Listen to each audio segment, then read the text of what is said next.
Hello, I'm Ravik Hunter, and we are Legends on Paper, an eclectic group of longtime gamers with a passion for Dungeons & Dragons. We're not voice actors, professional gamers, or paid performers.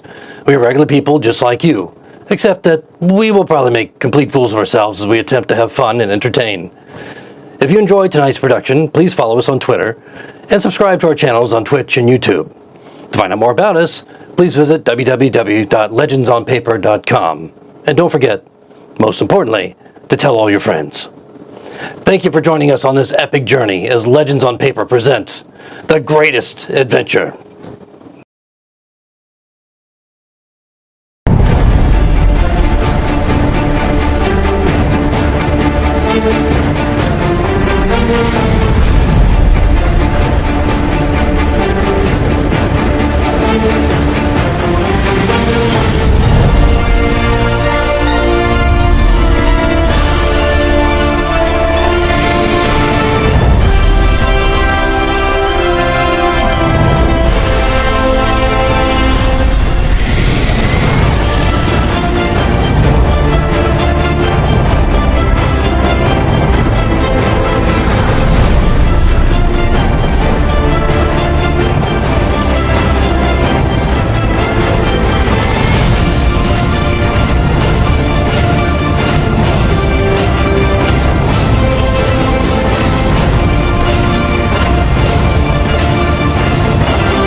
Hi, I'm Adam, a direct response copywriter coming to you from sunny Florida. And you're a business owner. You've got a great offering and you need to convert shoppers. The Book of Jolo, Part 19, Chapter 407. Each day I battle a terrible and unspoken fear as I journey to the haunted lands of the Dormonts. What if my followers continue to revere me instead of treating me as one of their own? I must redouble my efforts to build a sense of camaraderie with my party. In an effort to do so, I shared a small glass of spirits with Manny, our newest traveling companion. Unfortunately, the Hofflin proved unworthy of my kindness, for he has betrayed my trust and stolen several precious items from my pack. Nim, frantic as usual, reported that Manny had stolen a rock or something from her as well. I think the pressure of the journey may be getting to her, but I'll see if I can cheer her up with a pebble I found in my left boot. After much traveling, we turned toward the Dormonts, stopping at the tavern known as the Dancing Boar. Sticks, that delightful rapscallion, immediately went to wash up. He returned with a giant grin that was impossible to ignore, and more than compensated for the ruins of his savagely mutilated and utterly disfigured face, a parting gift from the despicable troll that I alone was able to vanquish. Meanwhile, Nim and the Atlantean busied themselves trying to convince two half-elves to guide us toward our destination. The blue one began by insulting them with his typical boorish behavior, and poor Nim, led astray by the Atlantean's inexcusable remarks, revealed a series of biases that nearly drove the half-elves to tears and caused me to rethink our close and blossoming friendship. Nevertheless, soon as light has shone down upon us, and the two half-elves agreed to direct us to our goal. Once I had returned to the group, having been properly bathed and attired by a few dozen young and eager women, an event so typical as to be unworthy of further mention, Hildy brought forth sweet words of our heroic deeds. A crowd quickly begged me to share the tales of my adventures. I entertained them as well as I could, frequently nodding to my companions and pointing out that my fellow travelers had done their part too. They had witnessed and marveled at my great deeds. Later that night, the innkeeper personally apologized to me for not having a room worthy of my station. So full of grief was he that I was certain he would beg me to take his own apartments. It should surprise no one, therefore, that I was greatly relieved when a pair of nubile sisters offered to play host for me at their cottage. Their home was nearby, and the journey proved to be uneventful and completely unnoteworthy in any respect. For this reason, I will not describe it further. My companions found me the next morning as I was tending to my host's chickens. As a deliberate sign of friendship, I even tossed an egg to the Atlantean, but he made no efforts to catch it. I don't know the source of his troubles, but I refuse to let his continued negativity and inability to focus on our mission bring the team down. I will have to speak to him later and only hope that he is willing to listen to reason. With a great many emotional goodbyes from my host, we set off with our guides toward the great adventure that awaited us. Once we reached the deep forest, a powerful force took over my body, blackening my eyes and causing me to whisper the words, "This way," to my companions. I then began to lead them deeper into the dark reaches of the woods. What this foretells, I cannot say. I must rely upon my faith in Suna, as the others undoubtedly rely upon me. Okay, welcome everybody to session number 6. Thank you, Jolo, for that incredibly insightful intro. And as we get started here this evening, Jolo had turned away, and with the 2 half-elves pointing the way down toward the darkened pathway that led further deeper into the forest that they claimed would lead you out to the Dormonts, a sudden chill wind that felt more internal than external passed through you all. And as Jolo turned back to the rest of the party, his eyes, black as slate, glowing with what appeared to be necrotic energy, pallor of his face, the thinness, looking almost normal except for the eyes.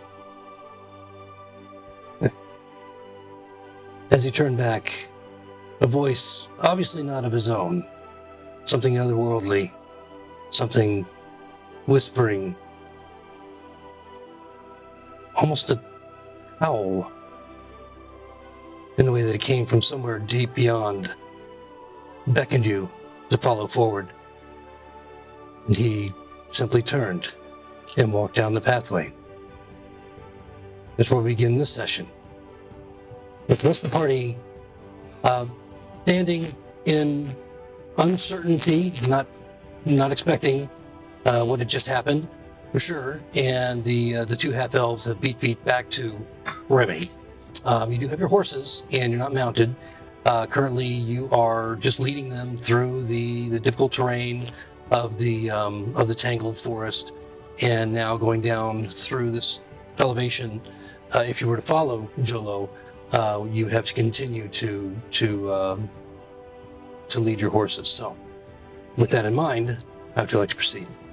If they would follow Jolo, I'm just asking for a friend. Is he just walking off by himself? He's not grabbed his horse. He's not grabbed whatever he's carrying on his person is what's on him. He's not leading his horse. It's been left behind, and he's just walked into the tangle of the dark forest. We should let him go. This doesn't bode well. Can Nim cast a spell? Sure. She's going to touch the symbol of Neve on her shield and close her eyes to focus her divine sense to seek out anything affected by the hallowed spell, any celestial, fiendish, or undead presences within 60 feet. Okay. As you focus on your holy symbol and receive the internal vision of Neve, your senses go out. And the forest, although dark, the forest itself, of course, is dark, as you are right on the cusp of eve. And within the next half hour or so, it will be pitch black overhead as well. As your senses kind of expand out from you, the regular forest, animals and foliage and trees, you sense just, visually like you normally would, but there is... Your senses focus on Jolo, and there you note the presence of something undead. Grab Nihilus by the arm and say, Nihilus, why don't you go grab him and hold him down, and I'll smack the crap out of him a little bit. Maybe that'll wake him up. Oh dear, I think that might work. Now, right now, he's about 30 feet ahead of you. As you guys ponder, how you're going to deal with this, and he's continuing to move.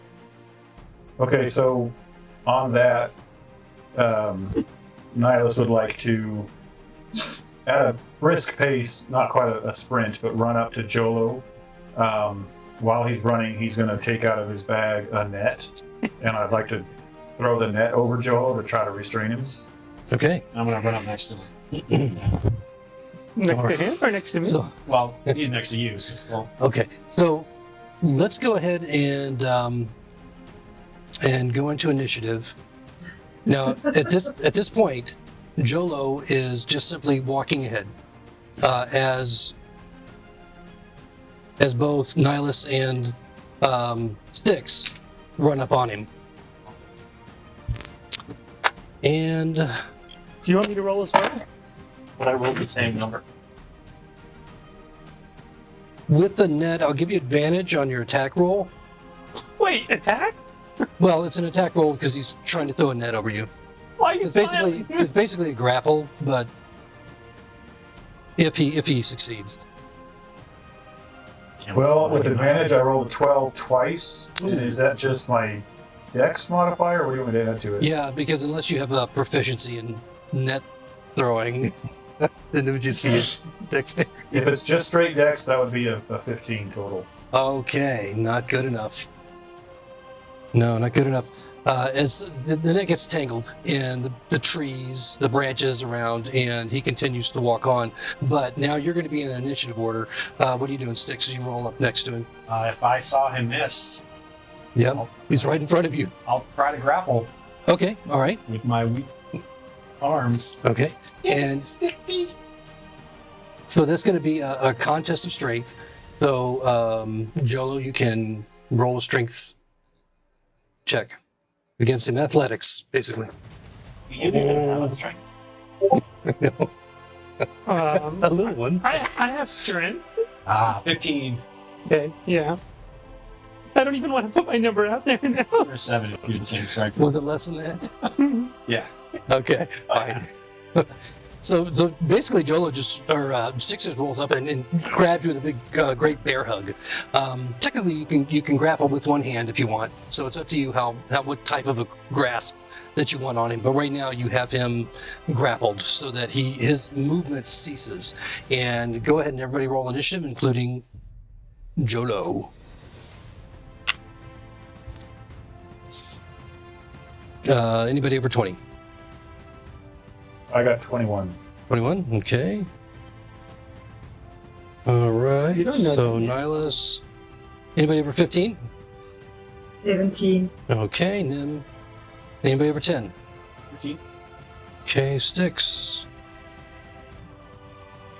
And Hildy, would you roll? 3. And Jolo? 8. Okay. All right, so currently Jolo's grappled by Styx, who's holding on to him.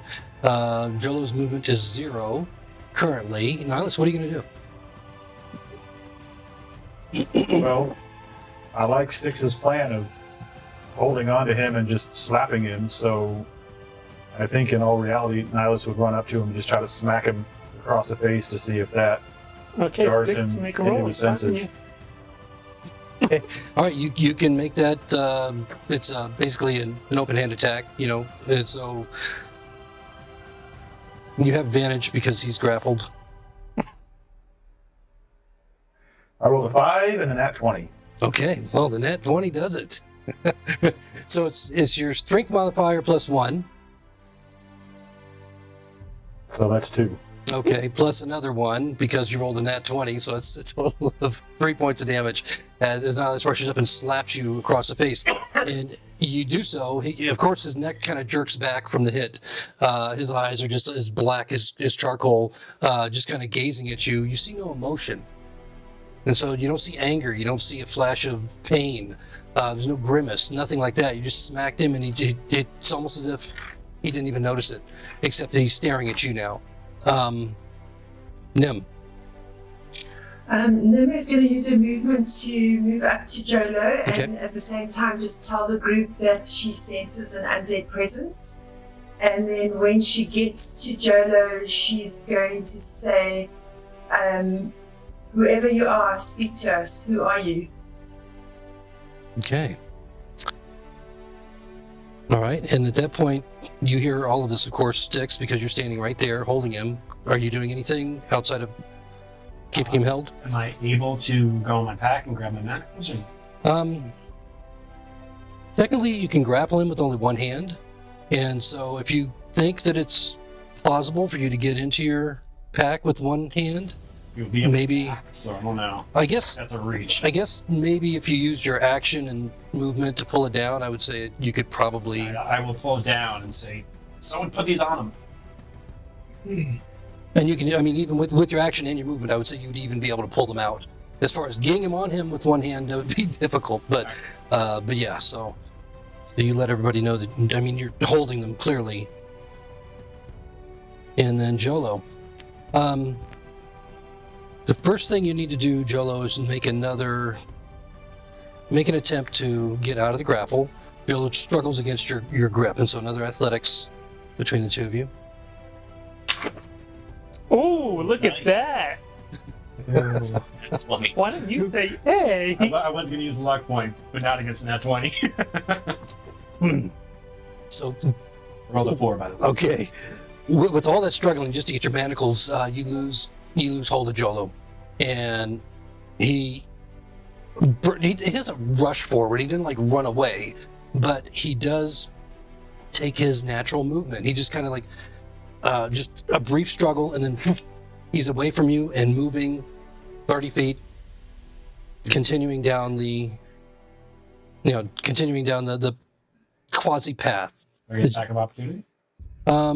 Yeah. I'm next to him. Can All I of you react would, and all of you grab that are him? close to him would get an attack of opportunity. All three of But before you get that attack of opportunity, though, as he's starting to move away, his eyes are locked on Nihilus, who hit him. And again, there's no anger, no rage, or anything from that attack. But it's almost a feminine voice. I mean, more effeminate than normal that you hear coming from Jolo's mouth, and it's that same otherworldly, almost whisper but a shouted whisper from somewhere far beyond. Hello. Almost just begging you. Oh. Now, anybody want to try and stop him or Really? do I something? didn't detect any evil specifically, right? It's not part of that, I don't believe. So, No, it isn't. I just thought I'd try. just women's intuition, you know. So, no. So anyway, Okay. opportunity attacks Nihilus, Nim, and then Styx. Nihilus first. Can a grapple be an opportunity attack? Yeah. Can it? I think it has to be a melee weapon attack. Okay. But I'll just if one of you want to look that up real quick while we're going through the round here, you want to grapple, Nim. If that's a possibility, do you also want to grapple or do something else? I think Nina's just going to follow. Okay, so you're prepared to follow. Nihilus is going to attempt to grapple if that's a attack of opportunity option. I don't recall it being, but it might be. And then Cannot use. That's Florida. Getting grabbed, I'm getting slapped around, I'm getting manacled. A bunch of them say you cannot. okay. It says a yeah, melee Jeremy Crawford said. Yeah, melee attack. Wouldn't an open-handed attack be a melee attack? Yeah, but he's talking about grapple. He's So talking that about has to be grabbing your him. attack and- action. So, Yeah. but if you punch him, that's fine. Wait Yeah, a I minute. mean, Where did that right. come His from? arm. Styx's reaction is just going to be like, reach out and smack him. Okay, so did you want to, since you can't grapple as an opportunity attack, Nihilus, did you want to do anything else? Grab his arm or something, Nihilus. Well, that's a grapple. Well, that's a grapple. I was gonna say I try to trip him, but I guess not. I'm not gonna hit him again. Okay, but Styx, you're going to try and hit him? Yep. Okay, go for it. Why?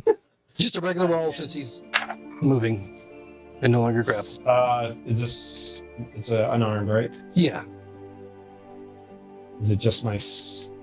What do I do this Yeah, with? it says opportunity Dex? attack. Do not grant the attack action, so you can't use grapple. Yeah. So, just your dexterity or strength modifier, whichever you use. 15. Okay. No, you miss. You miss Jolo as he's just kind of gliding forward and continuing to go down. So now you're in difficult terrain. You guys are not leading your horses right now as you kind of just run up on him. Hildy, we still haven't gotten her in this first round.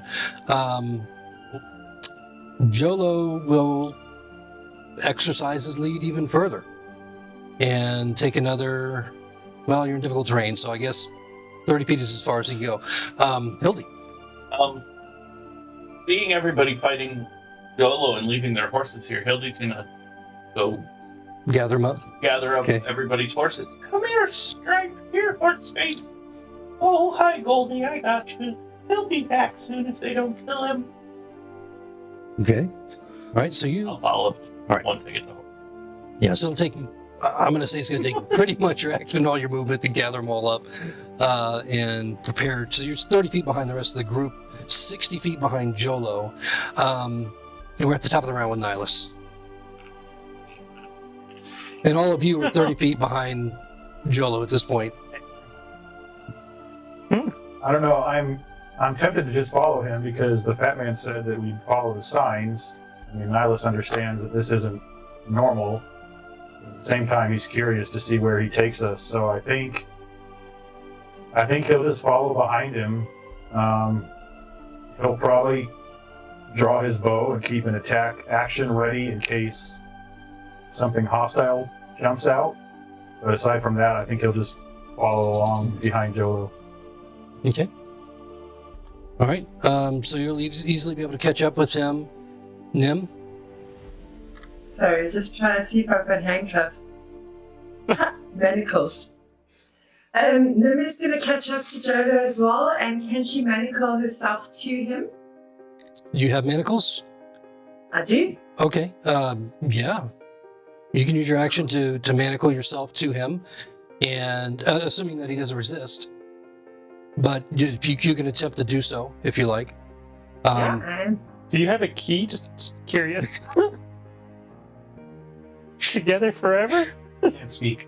Now, as you're preparing to manacle him, are you trying to also stop him, or are you just like walking No. along with him? I just want to make sure we don't lose him. Okay, so he doesn't resist, as you don't attempt to stop him. His arms are just down to the side, just kind of dangling down to the side, just uselessly, and you are able to easily clap one around his left wrist and the other one around whichever wrist you like.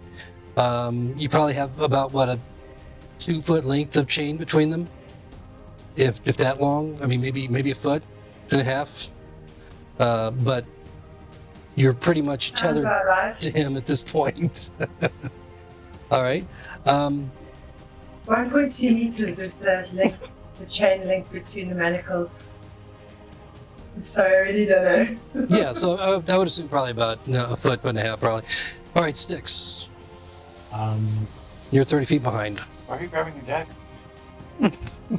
I'm going to put my manacles away Okay. and watch Nim put these manacles on and go, foolish elves. And then I will start stealthing and using my bonus action to dash, so keep up with them. Okay, go and roll your stealth. 60. Okay. All right. I'm gonna try, just try to stick to the shadows, so in case there is something out there to ambush us. Yeah, you're well into shadows right now, so that's actually not too... You'd get advantage, actually, if you want to roll for... Same. Wow. Okay. Same roll both times. Nice. Okay. And you said you're stealthing up and keeping up with the rest of the group? Yeah, I'll probably Okay. take most of this. All right, so Jolo, on his turn, is continuing his... Not paying attention to any of you at this point, continuing his movement. I guess he's kind of dragging Nim at this point, unless you're resisting. How far is Hildy behind us? More than 60 feet or not? She's 60 feet at this point. Or no, yeah, 60 feet behind Jolo. So... I'm going to just try and slow him down. Well, you're going to slow him down no matter what, because he's basically pulling you. He's using... Right, he's pulling you along with him, so it's kind of like he's self-grappled, and so he's just like he's carrying you almost to give you that extra movement. So he's actually slowed down his movement to half of the half, so he's only moving I'm 50. happy with that. Okay, so Is manacle to one hand, I guess? yeah, exactly. Yeah, his I have a one-handed key, bird. by the way, just checked. Each manacle comes with this, each pair of manacles comes with a set of keys. All right. Didn't Hammy mention that in the note? So he didn't get much further. He only got like 15 feet, so you're only about 45 feet behind him in difficult terrain with horses, Hildy. Okay. What are you gonna do? You said it's difficult terrain. Is that just because of the terrain, or is it also because of the darkness? Will my luminescence give me more move? It's primarily because of the terrain, not so much because of the darkness. It's not completely dark yet. So you have a little bit of ambient light still kind of coming down from above. So it's just very tangled, and Gotcha. Okay. especially when you're leading a horse. Or 5. What time is it? Just so. Yeah, it's now dark. getting- Dark is. It's almost dark. You're about half an hour away from a point where you're going to have dark vision or some source of light. Okay, I'll just keep moving forward. I'll save my luminescence for what we needed. Okay, so you'll be able to get almost up to the rest of them. You're basically tracking about 15 feet behind the rest of them. I'm coming! Yeah. Hold on, Jolo, be strong! So, unless anybody is going to try and interact with Jolo that would, attempt to either slow him down or stop him or something else in that regard, then we will just continue tracking. Oh, go ahead, Nihilus. And knock him down? Just staying cautiously right along behind him. Can I touch him on the shoulder and cast light on Jolo? Yeah. How do you just... Light on the light clearing. I was thinking the same thing. So his entire shoulder begins to illuminate. And so anybody with dark vision, of course, it's gonna hamper that. But the illumination is like that of a torch now. 20 feet and bright, 20 feet dim. I think you can control it to some extent when you cast it. So you can decide how luminous you want it to be. I think just the color is all it says. It's Okay, 10 feet, Yeah. 20-foot radius. Okay. All right. So 20 foot. Yep. All right. So And what color? And it's pink. big. Nice. Oh, there he is. I see him. Yeah, and so Hildy, you can also cause your illumination to expand as well if you choose to. But I think I'm not sure if that's where you were going with that before. So No, I was going to pop the full illumination if it Okay. was dark and I needed it to okay, see, but got it.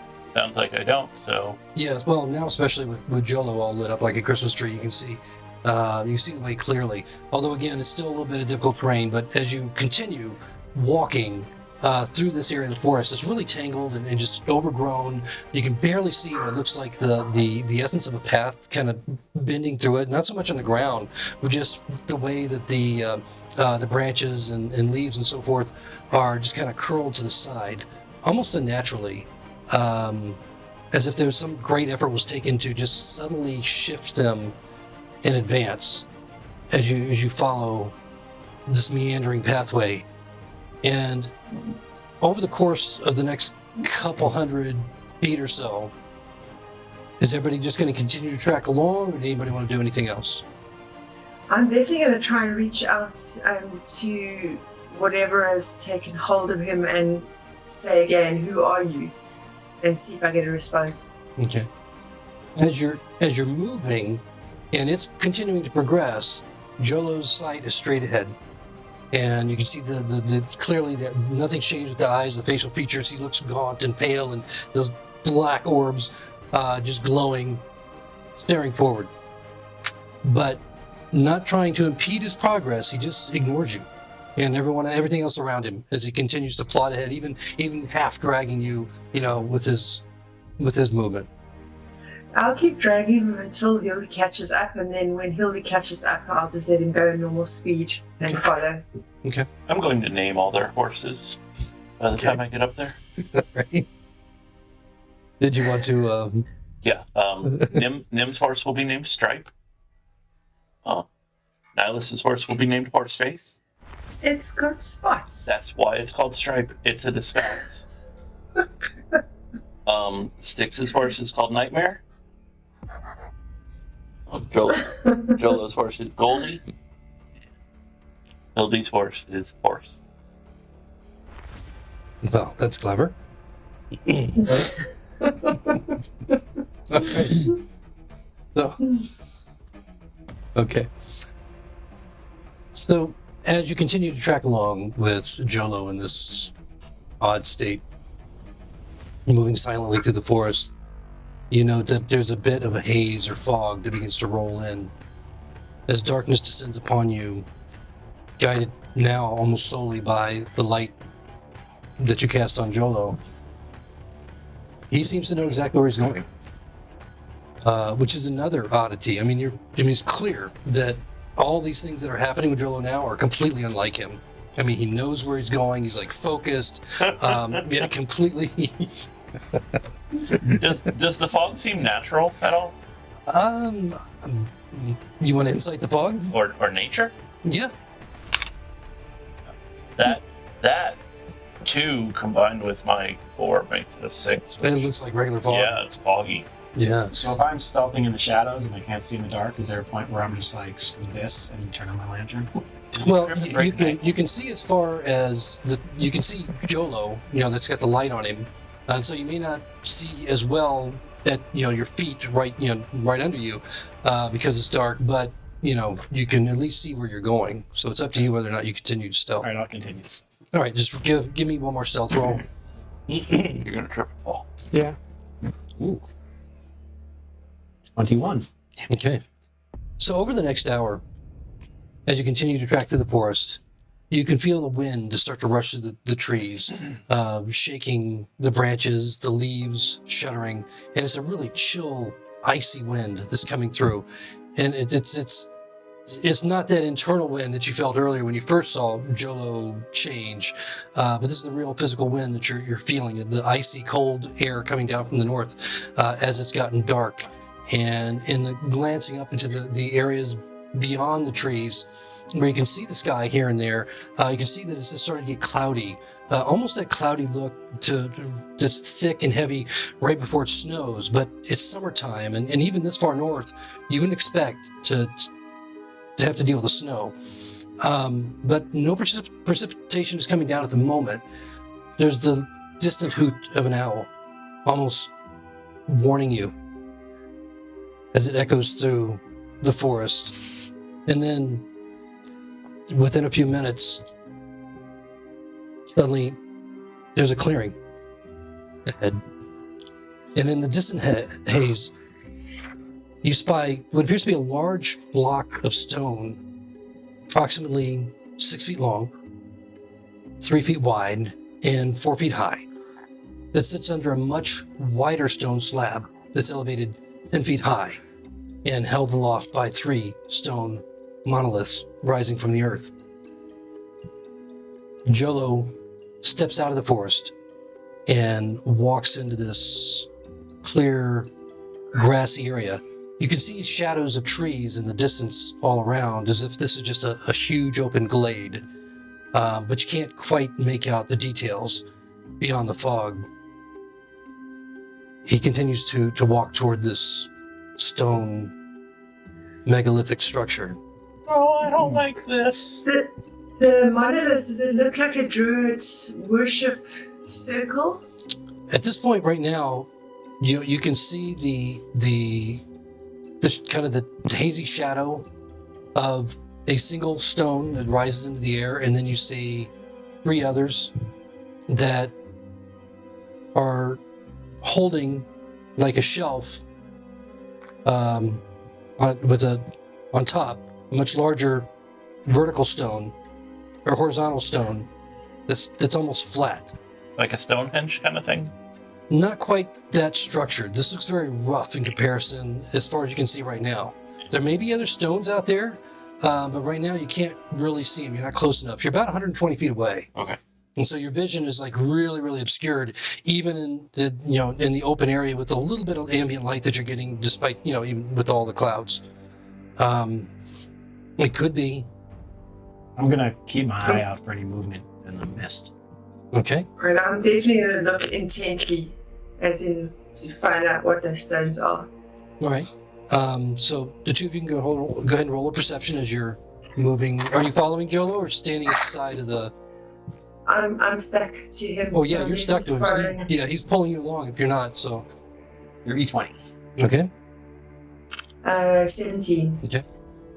So And basically, as I described, you're not seeing anything else move out there aside from the fog that seems to be rolling in from the forest itself and has gone beyond where these structures are towards you and around you. You're fully in the thickness of it as you continue to go further. So even though you're getting a little bit closer, your vision is becoming more and more obscured as you travel the distance. And John, I'm definitely going to draw my sword as I move forward. okay. Me too. My hands are busy. I'm not. With the horses. Be afraid. The horses, Hildy, they seem to shy, and you're holding 5 of them, and they all almost at once as you pull them out from the tree line and into this clearing that's now just filled with fog. They seem to kind of shy, and you have to pull them, rather aggressively to get them to come forward. But you're able to do so. But they're just very, you can tell they're skittish and nervous, as if they're ready to bolt at any second. Come on, Stripe. He's right there. Come on. Okay. When you get within 60 feet,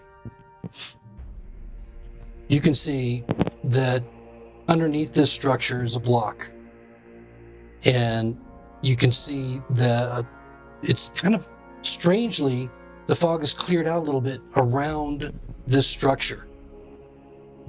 You can see that the block is stained crimson. There are several grooves cut into the side of the stone that appear to channel whatever caused the stain, Oh, no. channeling it to the ground. It doesn't shine liquidy at this point.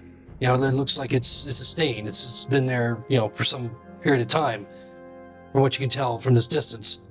And there are numerous symbols and runes that can clearly be seen carved into the stone block and on the vertical monolith supporting the stone itself, and the slab that they're supporting overhead. And then there's that one monolith that's sitting forward of the rest that also seems to have something carved into it more recently than what you see carved on the main structure. And oddly, not a sprig of grass, weed, or plant life grows within 10 feet of the stone structure. And immediately the horses just kind of rear. And Hildy, Well, I'm not going to fight 5 horses. well, they rear and they kind of jerk you back unexpectedly, but it's almost, you hardly notice because something else is happening with you. Oh, no. There you go. Oh, fine. Oh, and I'm Did he get a note? going ahead and put you guys on a map.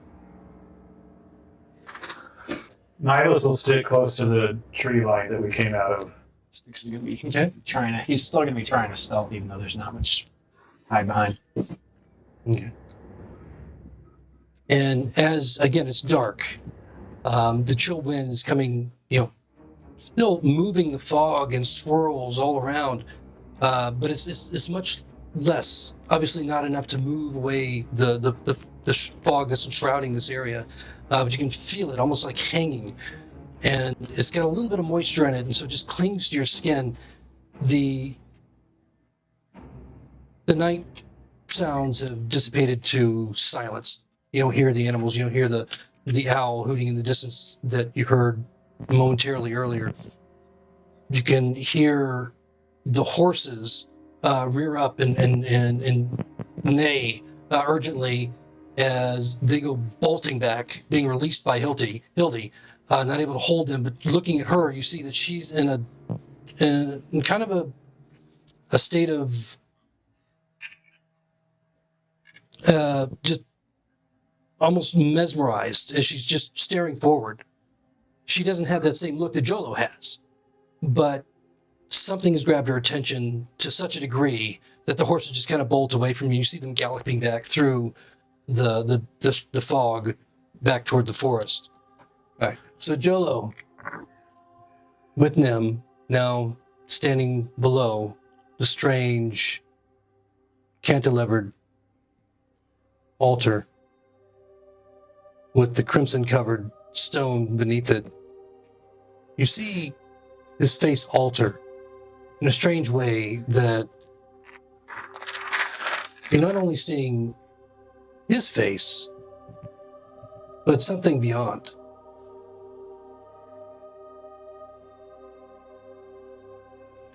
In the same voice that you heard previously, speaks. Where were you? Why? Why did you let me die? I screamed for Suna, until I had no voice left to scream. But you did not save me. The face within Jolo's face looks around, confused.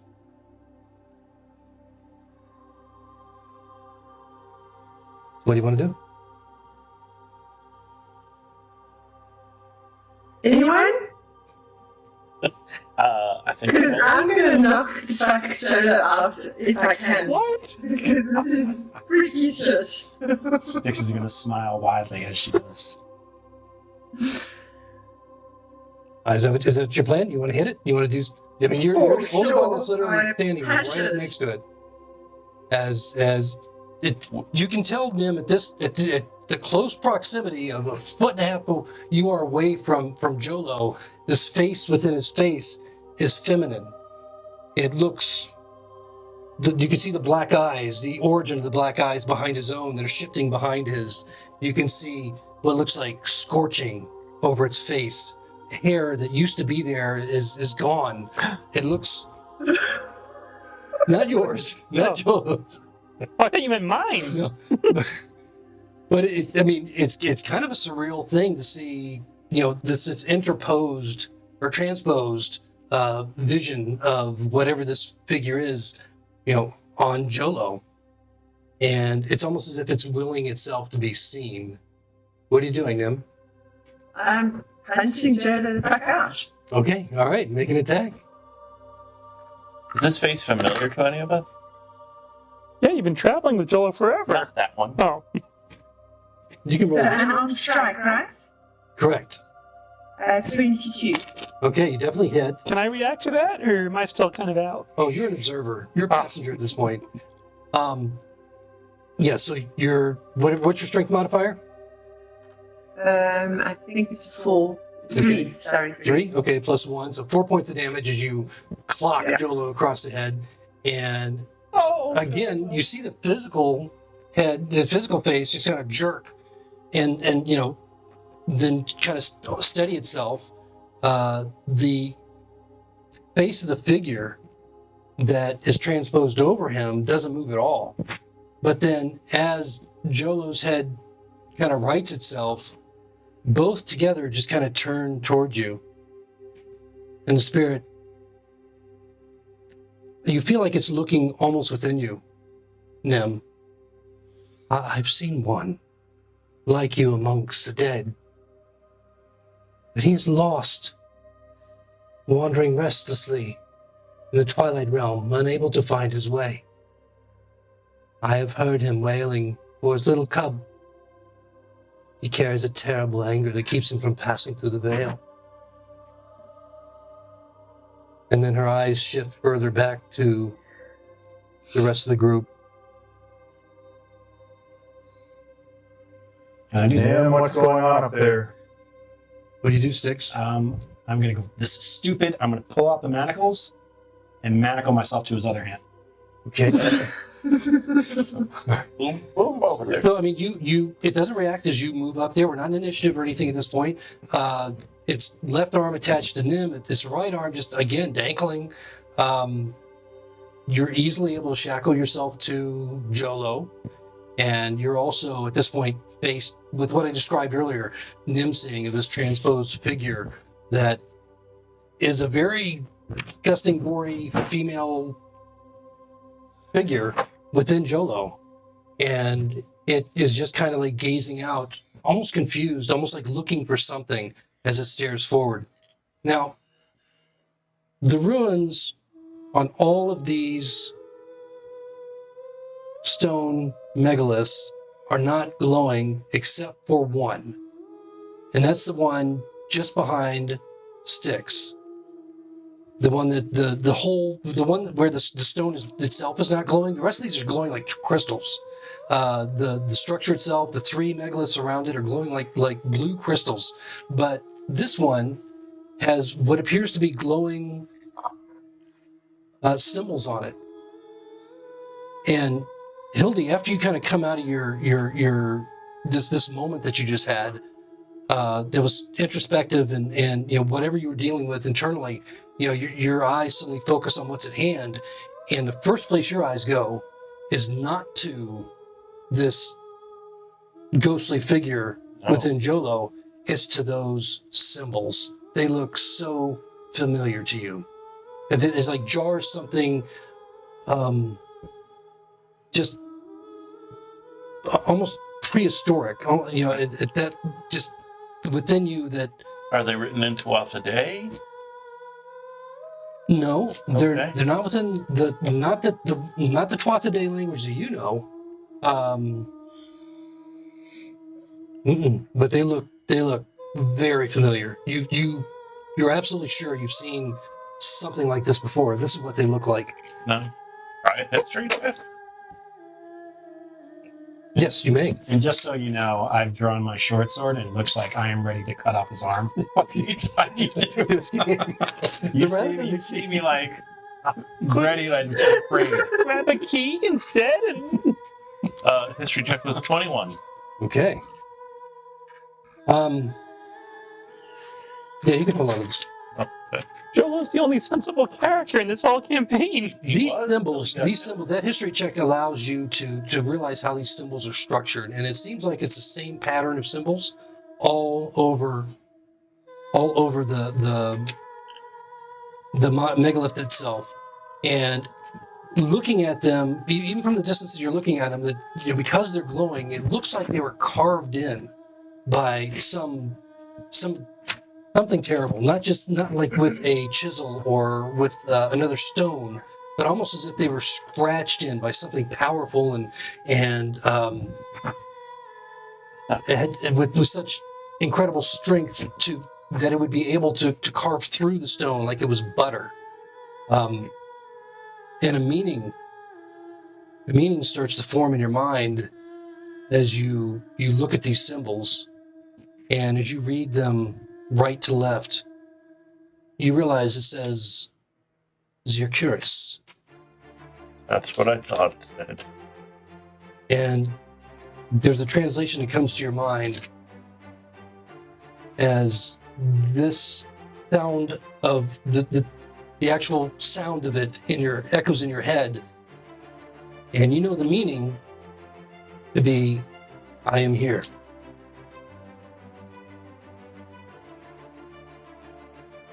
At this point, the ghostly figure, is just simply hovering within Jolo, still looking around. They'll be here soon. Stixie, pull them away from that rock. I'm gonna start Okay. back in the direction to take us towards the horses. Okay. So and I hope Nim's gonna do the same. So you're gonna try and pull Jolo with you. So Jolo kind of resists the effort. He doesn't want to move from this spot. So if you want to try and force it, make an athletics roll. Natural one. Oh yeah. Can I assist him? Because if Six is pulling, I'm going to be pulling with him. Not after he rolled, but you can either attempt to do it yourself, or you guys can discuss doing it together at this point. Well, you just saw me stumble as I tried to pull him. So Right. And whether he has some supernatural strength, or Styx just stumbled on the wet earth below that made him slip and not be able to get the traction needed to actually pull Jolo, he doesn't go anywhere. Does he roll a d30? No, not with gravel. he's trapped. Oh, Nihilus, I don't think this is good. So You know what's going on, Hildy? Something bad. Something bad from a long time ago. That doesn't narrow it down any to help us. That's what I got. As the figure stands there, Nim, what are you going to do? Nim is going to use her action to take her key out and unlock the manacle, and she's going to use her movement to jump onto the altar Underneath? tablet Okay. Let me. on top. Well, that's a 10-foot jump. So let me show Nim you. will attempt it. You're going to attempt it? Nim, for sure. She's got PTSD. She is freaked out. She is fuming. All right. Well, let me show you. And Stick seeing her unlock it, his eyes are gonna go wide open, and he's gonna go, WTF! Can you But not use the abbreviation. phonetically pronounce that name I read again? Yeah, it's ZIR is the first word or combination of words, and then Cures, Aures. Got it. Is your Cures, and you don't. Well, we'll see if you understand the source of that at some point, but you're going to attempt to jump up on top. Okay. All right. You do you. All right. That's a hell of a jump. So go ahead and make an athletics roll as you unlock yourself and make a move. 18. 18. You get a good footing on the right hand, that edge of the megalith that's holding up the right edge of the platform. It's not a platform. It's actually like a roof over the altar. The altar's underneath it, and you get good footing in the beginning. But as you jump up and grasp hold of the side of that flat stone on top, you realize it's very, very slippery, and you just slip right off and fall down on the side. You don't take any damage, but you just kind of slip off, and you find yourself now standing right next to the edge of that megalithic structure. I don't have any action or anything left, right? No. And just after that happens, the figure just seems to be jolted out of whatever miasma it was in, and it almost shrieks, but again in this kind of whispery, otherworldly voice. Look at me! My skin burned and scarred with flames. The blood drained from my body to soak the earth. My heart ripped from my breast to feed their dark god, and my bones scattered by scavenging animals. My soul left behind to wander piteously. He just kind of looks around. They said my sacrifice would pacify the darker side of nature, opposing those that bask in the light of the sun and moon. They said it was necessary. They said it was a terrible weight they carry upon their shoulders to maintain the balance. It just kind of quiets. Is it still just kind of moving? So when she unmanacled, she just unmanacled her hand. Yep. So that it's still hanging on his. Right. Can I take the unmanacled, manacle both to one hand? To yours? So I have two manacled on one hand. So I have my sword arm free still. Okay.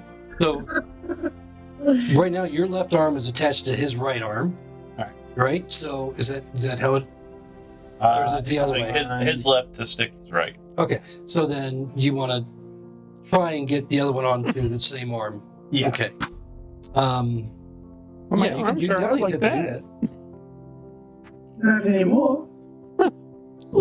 You got this, Sticks. Okay. So again, it doesn't try to fight you, doesn't try to get away, and you find yourself now shackled to both on one arm to both of his. Pull him again? Well, Is that it? yeah, I think you have some movement, and so I guess you could consider that a grapple. So you can try to move. You're moving at half distance, as you know. and you don't actually have to roll. All right. You can just kind of move him since he's under your control. Here's 15 feet. Let me take a second, because he's like he's not gonna he doesn't want. I allowed you to shackle him without any issue. You didn't fight it, but trying to move him might be a little bit different. So if you can successfully move him, then you can use your movement to move half, as a difficult terrain. So go ahead and roll in athletics, and 10. Jolo, you do the same. What'd you roll? Roll the 10. Okay.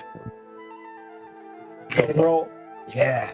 Man, I Yeah, so he does try and resist being pulled away, but you're able to successfully do it.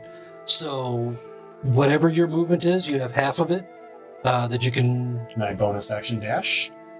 dash. Yeah, I guess you could. All right, then I'll do the 30 feet, which is half the. Okay. Where do you want to move him? Away from the altar. Back toward Nihilus. 5, 10, 15, 20, 25. I don't know what you want me to do. Yeah, right there, right in front of them. Okay. No, they see Someone you. talk to that foolish elf.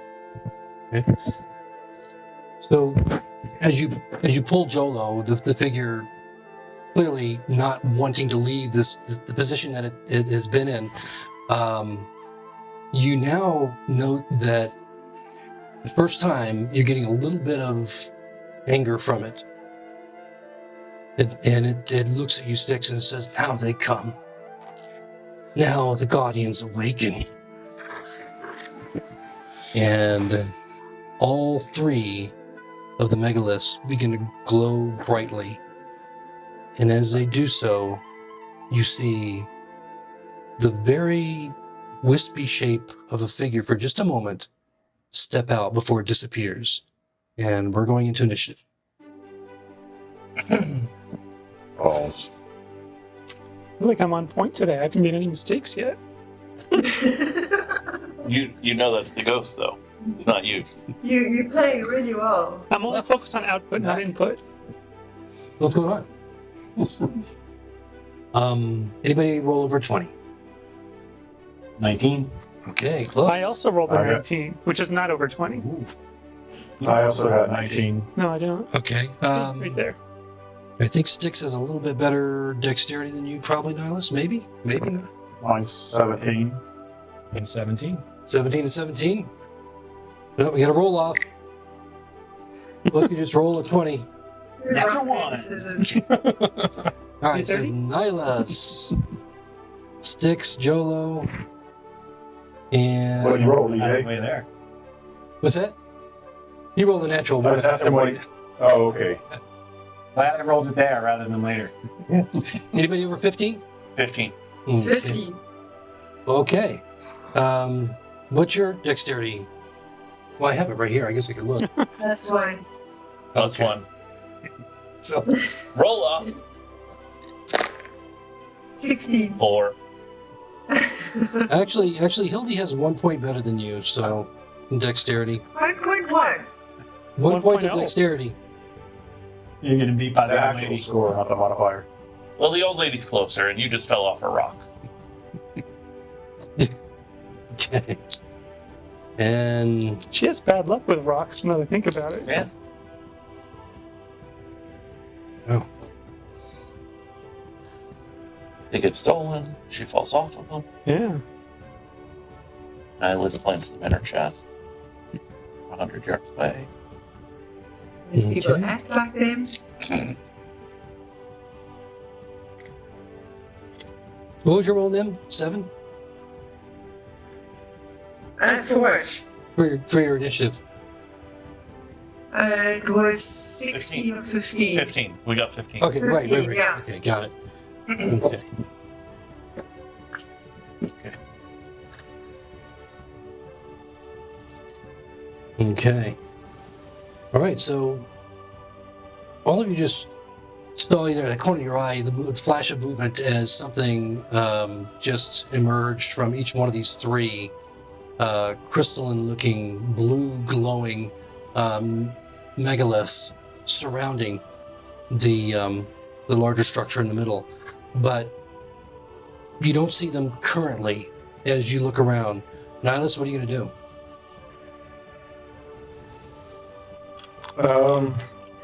Okay, let me think something. I was going to do something different, but I will. Nihilus is going to reach into one of his many pouches, and he's going to pull out a bottle with sort of a luminescent, almost looking just crystal clear, blue-colored water, and he's going to kind of sprinkle it on the ground around their feet, and he's going to audibly say, "Pontus, please bless us in these coming moments." And I'm going to cast Bless on Hildy, Sticks, and myself. Okay. All right, so 3 of you have Bless. Does that do? It gives Nothing you for me. a D4 on your attacks and on your... Saving throws. Right. Anything else from Nihilus? That was his action, so no, he's just going to hold firm where they're at. Okay. All right, Sticks. Next is gonna go, oh crap, and shout to Nim, Red, quick, snap out of it and throw me your key. Something tells me I might need it. I'm gonna ready in action to catch it. Okay. Yeah. What's the worst thing? Now that you're shackled to Jolo.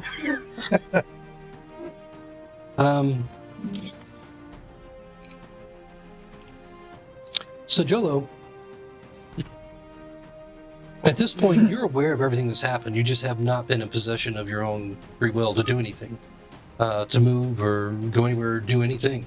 During this whole time, though, you have also been subject to somewhat of an epiphany, something that is now, when you came to this place, something has now become part of you that you didn't expect. A new, interesting part of Jolo begins to emerge. And the dark eyes begin to soften, and you watch as figure disappears, but then those transposed over his face and his features, his body, and you see Jolo's eyes, his regular eyes, once again, his regular features, no longer gaunt and pale as they not quite has anyway. And you watch as a figure just kind of emerges from him and goes rushing toward the altar. And I believe it'll be able to get just about there. Yep. Right here. And you can see the wispy form, the ghostly shape of the woman that you could see within, that was transposed over Jolo's features there for a little while. And Jolo, you now have control of your body. But both your hands are manacled. But both your hands, both your hands are there. Just sticks. I don't know which part is worse. Completely aware of. Yeah, you're attached to one arm of Sticks. What do you do? Do we know that he's normal now? Or? Well, I mean, you if you're looking, Normal. you would be aware. You would see this thing just rush from him and rush up toward the altar. It'd be a quick movement that you would obviously see, even within all the misty fog that surrounds the area. So what are you doing, Jolo? I'm gonna ask Sticks if he has any keys on him or something. Can I respond back this turn or no? Yeah. I'll say, my key's in my front pouch. And I'll look down. Oh, I don't It's want on to. my waist. Can I do an insight to see if his key is actually there? You can just simply look You down. can look at my expression, and I obviously do not want to be shackled to you. Didn't you shackle yourself to me? Yeah, so I mean, you see the key there. If you want to use your action to to grab it and unshackle yourself, you can. Yes, I think I'm going to start there. Roll a d6. He's sick. No, you know what? Better yet. Just roll an acrobatics. Natural 20. Wow. That unlocks both of them, right? He's on fire. No, unfortunately, Wow. no. He only fits one, but you're able to grab the key. You're able to find by just dumb luck and a natural 20, you get it in the right keyhole. So you unshackle the one that the sticks had originally shackled you to, but you're still shackled to the other one. The key does not work on the second one. Dealing with amateurs here. That's your action. Now you still have movement if you want to drag sticks around somewhere. It's up to you. It doesn't look like he's going anywhere. I've got to trust Sticks. I mean, if there's one person in this group I can trust, Nim now will be Sticks, my new BFF. It's pocket. We're buds. So anything else from Jolo? I'm just gonna give Nim a very forlorn and sad look. Like, what are you doing here? Okay. Just like this. I'm still reaching out for a key for Nim. Okay. And so as you're That's the hand that I'm connected to. as you Right? get unlocked, So and Styx is there preparing, hoping that Nim's going to toss her key down. Suddenly, this necrotic bolt of energy comes shooting out forth from one of the tall megaliths that are glowing, where you saw the movement earlier, and you see appearing there all of a sudden a figure that appears to look like a druid, but not a typical druid. This one, there's something different about this druid. Number one, he's incorporeal, so That's it's never good. kind of a giveaway that he's not exactly among the normal living in that sense. But just his look is almost not quite ancient, but very feral. And this necrotic bolt of energy bursts forth from his open hands that have just expanded open as the bolt goes forward toward Jolo. What? Yep. You were the ghost girl. All right, 17. I believe that hits. Probably. You're like Danny Phantom. Danny Phantom? Yes, that does hit. Yeah. And so as this bolt of necrotic energy hits you, you take 9 points of necrotic damage. What's 8 minus 9 again? I forget. tell me you don't go down. Oh, Your movement's not 15 feet dragging your dead Jonah. And Nihilus. battered Jolo. Been through so much tonight. Just hits the ground. Does that also drag Sticks down with me? Because we're Well, he's basically, it didn't drag him down, but it's like, he's now attached to Jolo on the ground. And did that throw his back out? Basically. Something? Does something bad happen to anyone else? Not yet. I get almost killed and Nim Why are you almost kind of fell off the table. Hildy, you see all this going on. What are you going to do? Hildy is first going to use a bonus action to turn on her bolt throughout the day luminescence. Okay. So we are in bright light out to 20 feet and dim light for an additional 10 past that.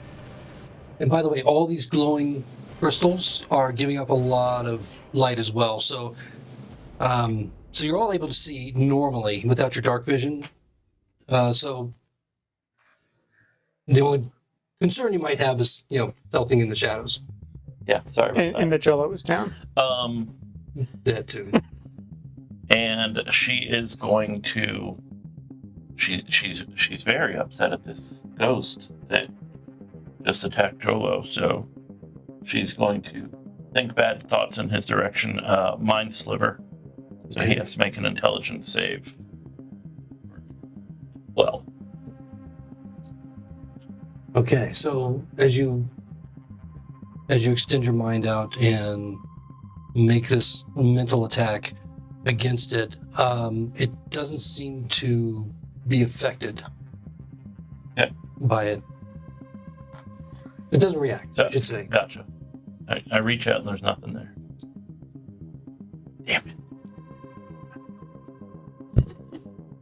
Well, it's either that or heal Jolo, so. Are you gonna move anywhere? Yes. I'm going to get between or dead Jolo and the ghost.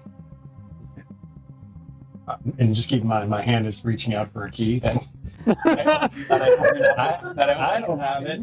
Oh, of course I'm blocking. I'm right in between you guys. Actually, hold on.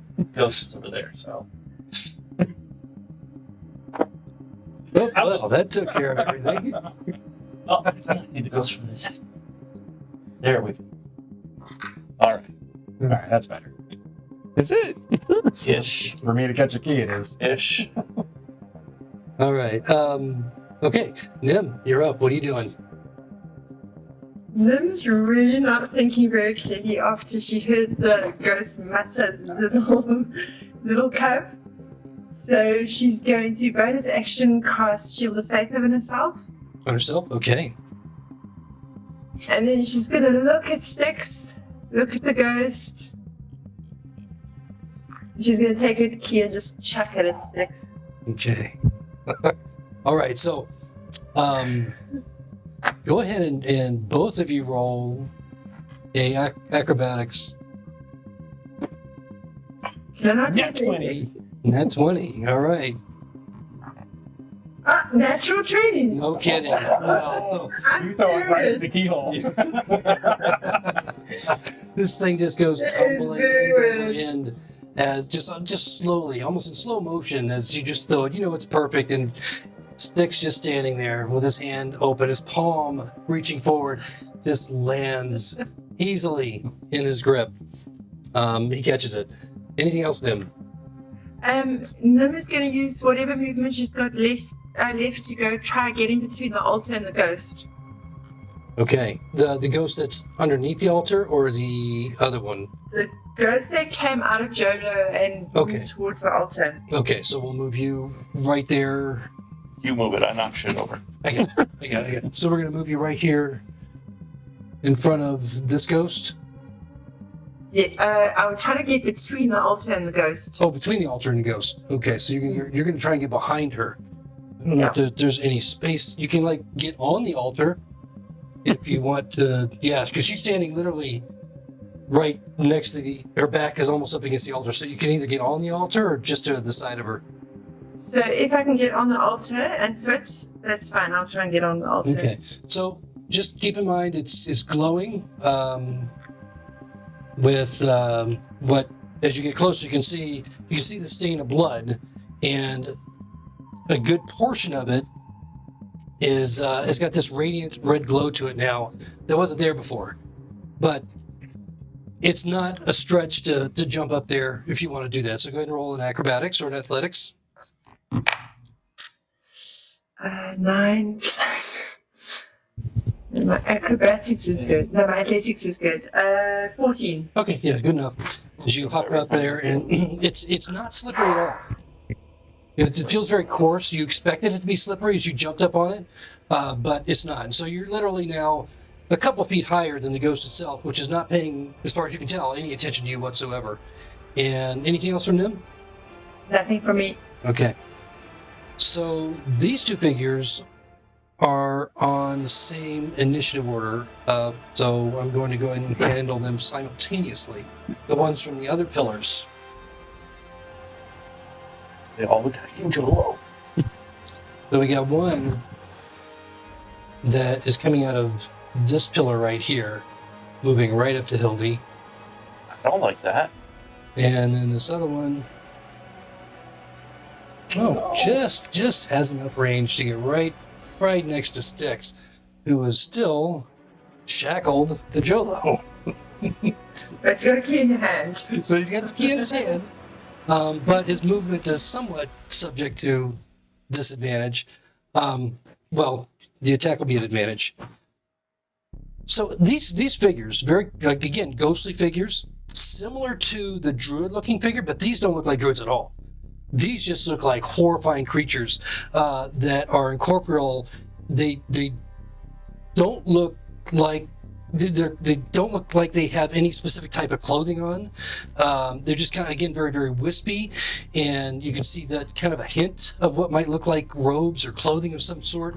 And as they move very quickly up onto Jolo and Hildy, almost spasmodically as they move in close, and they make these grasping type attacks with these with the appendages that have these long claws on them, and they are very audible in their attack as they come up onto both of them, attempting to.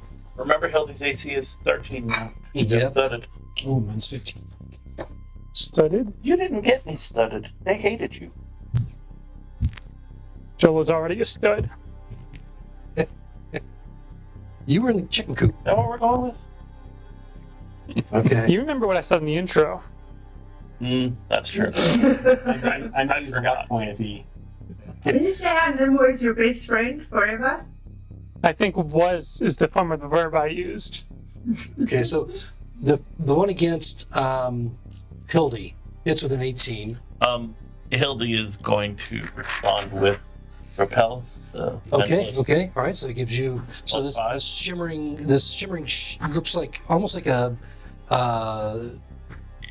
It's Hildy's features get very, very calm and relaxed, and suddenly this translucent barrier comes up between her and the creature, and it gives you the +5, which you were 13. Yep. Oh, that still just makes it 18. That's still going to hit. So do you still want to use that reaction? No. Okay. Yeah. So just does I'll barely take it. hit even with I'll that. So take it 6 like a points. Jolo. 6 points of damage, and it's force damage. You don't feel the claw. You feel the substance of it's like your imagination almost that you feel the substance of the claws raking against you. It's force damage that's penetrating you with this hit. And then the one against We're not going there. 20 against. I'll Six. use a luck point, so he has to roll. Okay. Wow, that brings it down to a 14. Nice. DC's now 15. Yep. Okay, so that helped you a lot. That luck point, as what you thought was going to be a strike on you, somehow the creature manages to miss, and that is much as those two can do. So we're at the top of the round. Before you go, Nihilus, the druid figure. This is where its natural turn order lies, as it was holding an action earlier to see what happened with Jolo. So now it is. You can see it, and it's going to send out. Didn't it cast it like a necrotic bolt at Jolo that knocked him down? Who's the one that knocked Jolo down? Yeah, that was him. But that was a held action on the first round. So now he's at the top of the order. That's his natural initiative. Oh, okay, gotcha.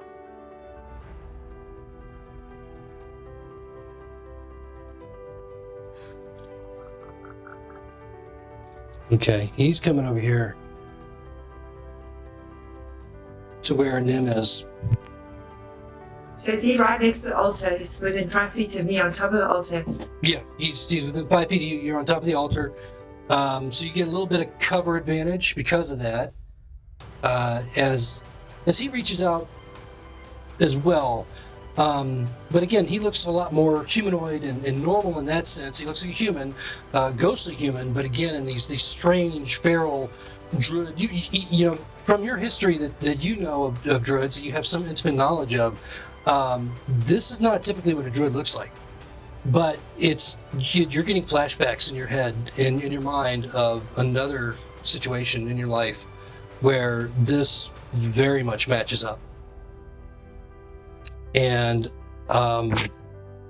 you just kind of sends, a chill of fear up your spine for a moment with all these overwhelming sensations that you're just suddenly faced with.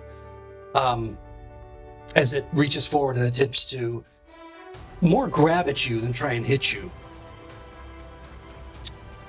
All right. And it's a 13. I don't think that's going to make it. 21. Yep. So it tries to reach you. You have a couple extra points of advantage on that for your AC because of your elevation there. It's kind of like trying to reach over. But having done so, it seems like it was almost a natural instinct to do that. It walks into the stone.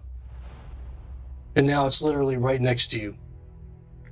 That's its movement. Its attack is done. It finished its movement. And so now we're with Nihilus. What are you doing? Wow. All right. Is it time to save the party? I think that time's actually So- passed in one case. As We were never paying all to this save you, is- Jojo. This is the plan. as all this is unfolding, Nihilus is just mentally quickly trying to assess the situation and weigh their options.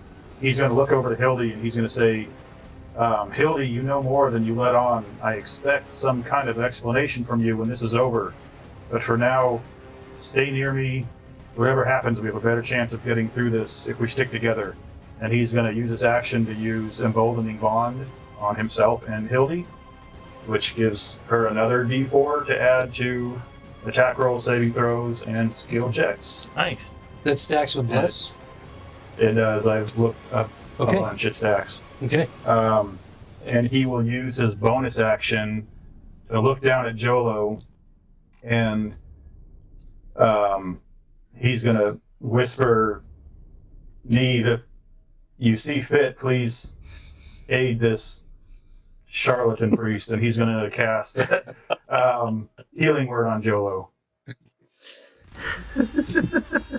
So he'll get, where did it go? He's going to get Charlotte. Five. You'd be better up dead. Love that movie. Jolo gets 5 HP back. I want my Nice. power. If I didn't catch that key, I thought we were going to do a weekend at Bernie's. You might have. Might still. So 5 points? Yeah, Nice. you come back to consciousness and, maybe reluctantly Guess who's back? realize everything that's going around you. But you're still on the ground. Anything else, Nihilus? That's all he can do. He's not going to move. He might take a step back, like just a square or so, but he's not going anywhere. Okay. All right. And that's going to bring up Styx, who immediately pops the key in his mouth and swallows it. Well, I was going to say, is it an action to undo the key at that lock, or is it? Since there's not a lot going on with it, it should be normally it's a free action. And 220. But since you have the key and you're not pulling him out of anywhere or any of that, yes, you can do free action. Unlock yourself. Unlock yourself. Yes. Okay, not him. And yes, he still has. He still has two Manacles shackled. hanging on both Yes, ends. exactly. They're not attached to anything, but They're attached to my arms. That's It's like something. Hercules now. Yeah, that's what I'm thinking. then I'm gonna attack this thing with booming blade. Which one, Jolo? The one. I've already been attacked by 2 of you guys already. Ooh, Nice. 23, It hits. and no one's adjacent to it. So what I got?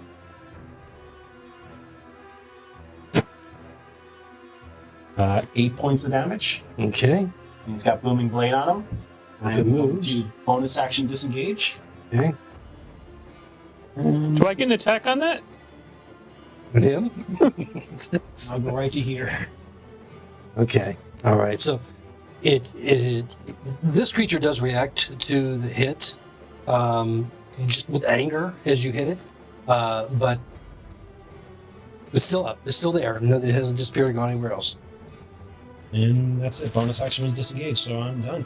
Okay. All right, Jello. That brings you up. You just came back to consciousness. You're on the ground, prone. You got some heavy manacles on you. Monologue time. Both hands. Monologue time. I can barely stand up. All my friends have attacked me. Now there's blue ghosts trying to hurt me. Hildy has that. So that actually is true. I don't know if that makes me feel better or worse, to be honest. They were love taps. So it doesn't look like anyone is actually within 5 feet of me. So I can move back to a safe area. Yeah. Yep. Maybe. Yeah, there's a square between you and that one attacking Hildy. Then you should be able to do that. So I'm gonna do a call back. Don't worry, I got a plan. So I'm at half movement. 5. Well, no, you move half your movement to get up, and then you have the rest of your movement. Yeah. 5, 10, 15. So now that I'm properly moved. And at first I'm thinking maybe I should do turn undead or something, but I'm not feeling it. Just for some strange reason. Because that would be easy. Okay, fine, I'll do turn undead.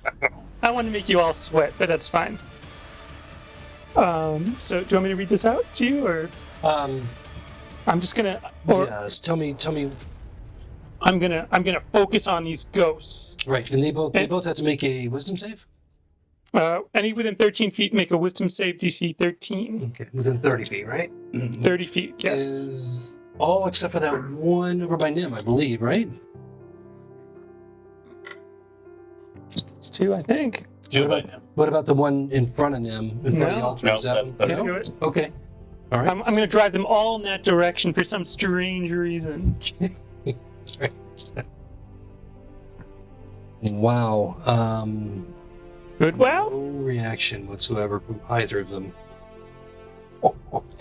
You know what? It doesn't even bother me. And I just stare at them and I shout, "Do your worst. You'll have to go through all of my friends to get to me." Wait.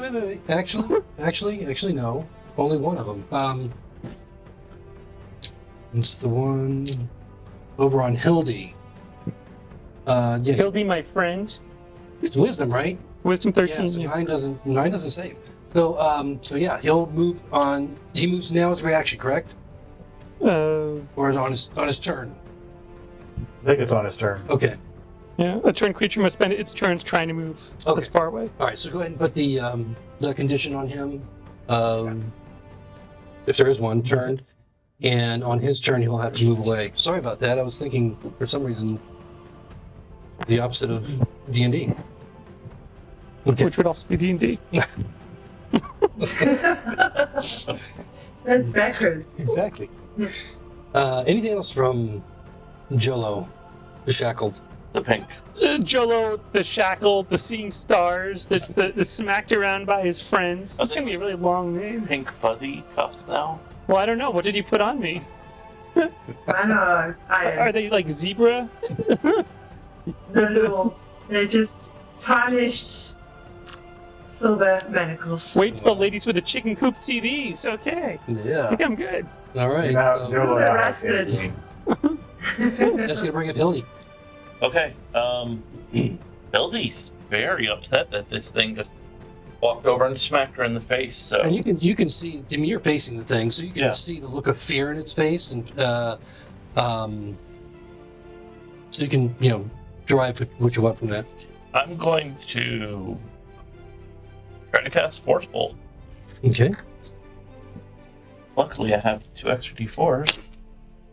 That was. With those, it was a 7. Okay. So I'm guessing the 7 doesn't hit.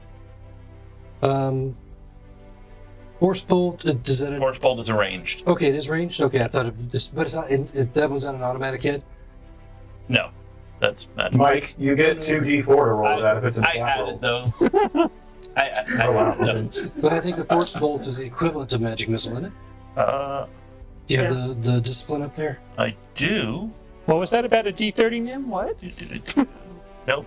No. Make a ranged discipline attack. Okay, so it's more like a firebolt type Yeah. thing. Okay.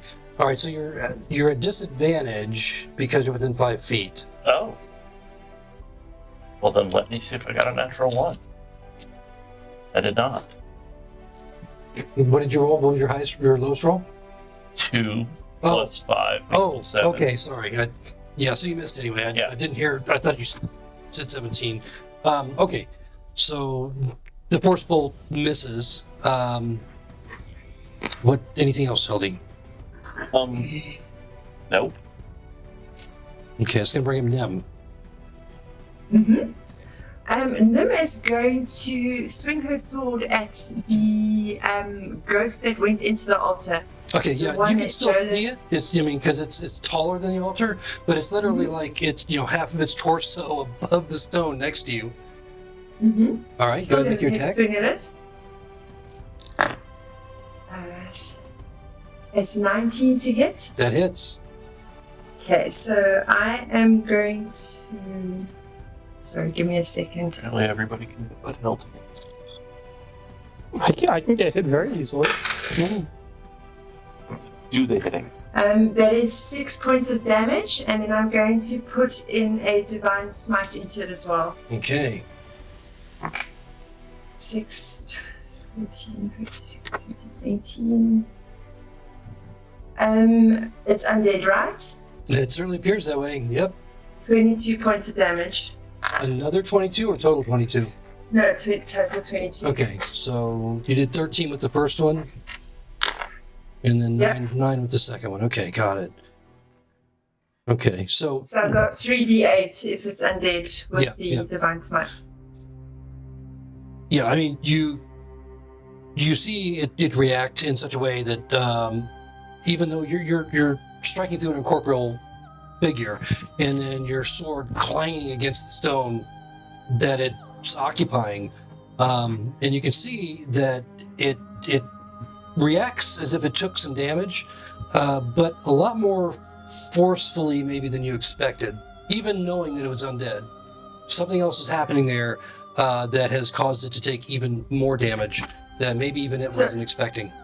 So more from the radiant damage than from the piercing? You don't know. Okay. Anything else, Nim? I'm staying where I am. Okay. All right. So this thing up next to you, it tries to do the same thing it did before, just kind of reach up and grab you, or touch you. And that's not going to work either. 13, and it misses. Seemingly, off balance from this dramatic hit that you just, did to it, and then it just kind of flings itself outward in a way. You have an opportunity attack if you want it. For sure. 17 to hit. It hits.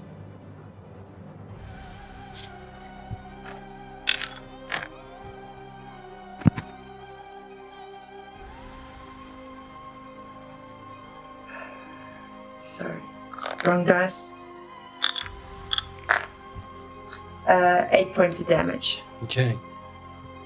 All right, so it flings itself out of the stone, and you can see the look of distress on its face as you hit it, but also distress from being in that spot. Something about being there has caused just a tremendous amount of distress as it flings itself out of the solid altar and back into the area outside. And then, no, that's it. That's all I can do. So it's done with its attack. And then the other one, which is on Hildy. When it runs, as it is forced to do this time, Yep. Hildy's going to take an opportunity attack. Okay, so yeah, it's gonna have to move 30 feet away. Okay. Does it get another save every round, or it's up to a minute or something, right? It's up to a minute. Yeah. And I think it lasts until somebody damages it too. Oh, oops. What is it? All right. I'm looking The up way I've there. been rolling, we don't have to worry about that. So anyway, it's gonna run this round anyway, no matter what. So you want to make an opportunity attack? Yes, I do.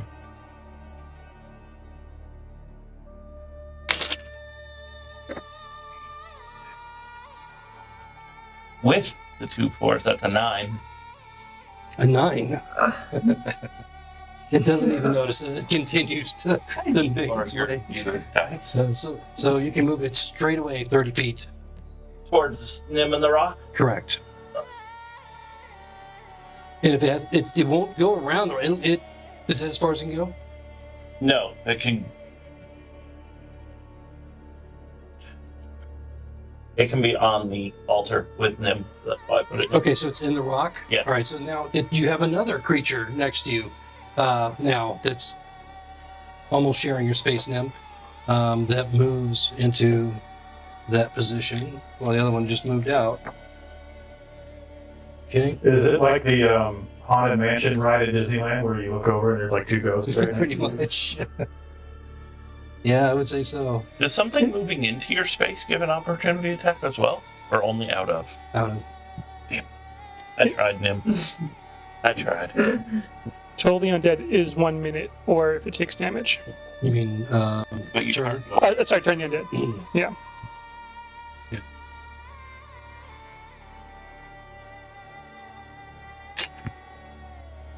All right, that's it for it. So we're at the top of the round with the. Oh shoot! Did I get them out of order? Yeah, I did. I got them out of order, but it doesn't matter because all three of them are basically nobody goes between them.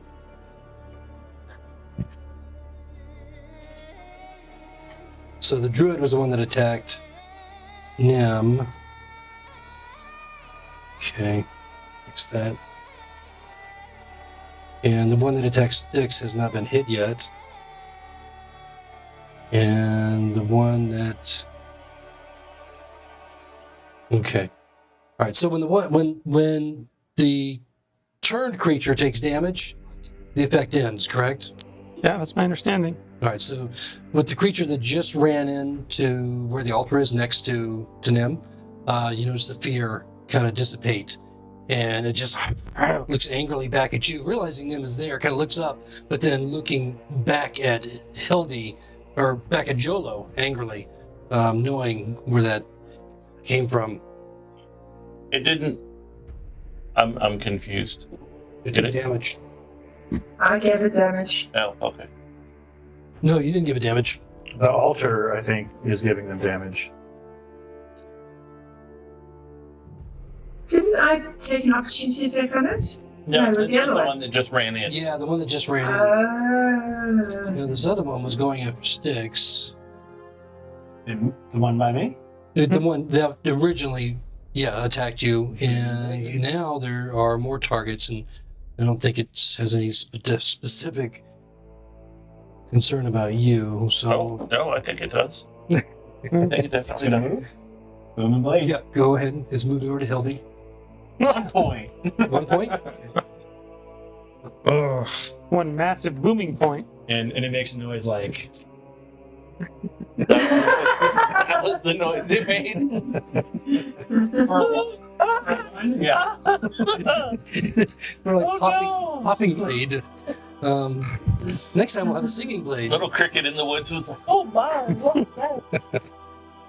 All right, so this one runs up on you, Hildy, being the closest thing next to it, and it's not very particular. Makes a forceful attack against you. Again, rushing out really quick as it comes forward, and I don't know if that's going to do it. A 15. 15 would hit. Okay. All right. So But now I'm going to use my reaction. okay, now you're going to use your reaction. Yeah. Okay, so now the translucent shield appears around you and turns that into a mist, deflects the blow. That's it for him, and that brings up Nihilus, who sticks on deck. Braddock, would you mind switching the camera view so I can Yeah. see the front of the thing? Because I think there's probably a few ghosts up there by noon. Let me get that other view for you. Perfect. Oh, that was it. Where'd it go? Do you think the ghosts are afraid of manacles? Because I'll be all set then. There we go. Nim said first for Is that better? No, actually, thank you. they're not really silver. They're just silver. They were zebra stripes. So the one Never said they were Next to zebra them. stripes. The one next to him without the marker is the one that was in Jolo. Right. The other one next to her is the one that was running away. Druid. And the druid one is behind them. Yeah, behind. Over here, you can't see it, I guess. Yeah, Behind those rocks. So line of And the one that was running is Line of- actually in the altar now, but you can still see the top half of it. The ghost that was in Jolo hasn't done anything other than just simply float there and watch everything taking place. can I see the druid one? From I don't think you can. From this angle, you certainly can't. Do you guys see a? Yes. Do you guys see a The- line of sight? The druid one was the one that charged me originally, so it's got the ring on it. No, the druid one's back No. there, all the way in the back. There's more than one druid? No, there's just one druid. The other ones aren't druids. Yeah, so the druid you can't see him. You may know he's back there, but he's behind one of the megaliths. Okay, if I can't see the druid one, I will use my longbow and take a shot at the turned one with the marker on it. Okay. Oh, that's right. There were monsters with bad clothes. Right.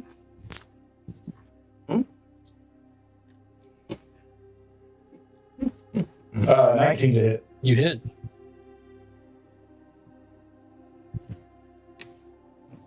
And what's your damage? 10 points of piercing. Okay.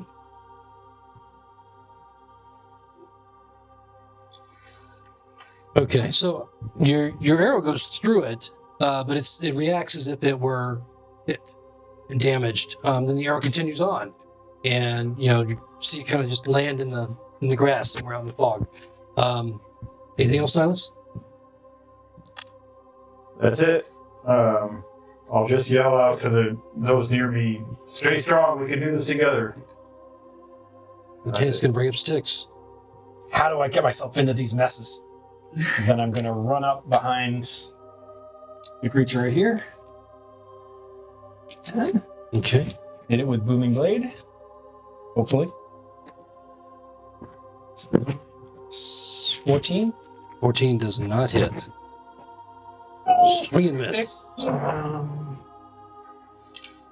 No. Oh. So, Didn't you get blessed as well? Oh, I did get bless. Oh, he did. Right. Plus 2. So there was 11. I only remember because 16, I never got 16 any. hits. Oh, nice. And You were too she's far away. adjacent, so I get my backstab.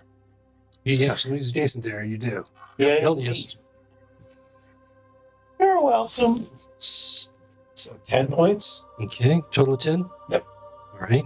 Say, stay away from her. Then I will just go behind it. They don't love me now. All right, so it too reacts as if it were struck, but it seems to be focused on Hildy for the moment. And anything else sticks? I'm going to say to it over here after I hit it and try to get it to turn around. Okay, Jolo. Maybe persuade it. Okay, we'll get there. Okay, so right now my character is apparently looking at Nihilus, trying to give him a hug or something. It's not working out, so I'm going to move out. 5, 10, 15, 20, 25. Let's go right here. 5, 10. Is this another one? 15, 20, 25, 30? And now I think I can see all 3 of the ghosts. It looks like that, to me at least. So I'm going to cast Bane on all of them and just make them as incompetent as I am at everything. I mean, as others are at everything. So you mean the 3 that you see right in front of you? Yeah. Right? Yeah, Okay. I assume they're all within 30 feet. I think they are. Yeah. Yeah. Those. Right. Correct. Those 3. So you can take the turned off of the other one, and because it's no longer turned, it took damage as it entered that altar, and but you can put Bane on. Well, they have to roll. They don't have It's a Charisma 13. charisma, right? Okay. Yeah, I'm hoping the ghosts have low Charisma. There's no I Bane. mean, so you here's would no think. effect. What's that? There's no Bane, so here's magic effect. Oh, you think I'm going to get all 3 of them? Oh. Oh, yeah. I have Hey, faith in wishful you. thinking? You're doing great. As a cleric, I got a lot of faith. Yeah. You get the ghost that was in you. Which is this one? You get the one that was. No, the ghost that was in you is this one. Yeah, you get the one that was turned. The The other other one one under there. doesn't seem to be This one? affected. You don't This one? sense. Yep. Yeah, the one over by Hildy wasn't affected. So you got 2 out of 3. That's like, it rounds up to all of them, right? That's a good song by me, though. Yeah. Anything else, Jolo? I'm just going to point out that D's get degrees, so 2/3 is pretty good. All right, Hildy, Okay. please go. Please start your turn. Hildy is going to swing a sword and What? All right. swing her short sword All right. chop this ghost in half. You go, girl.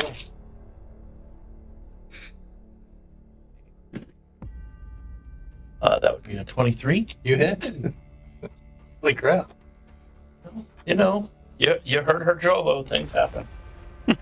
It's happening. Or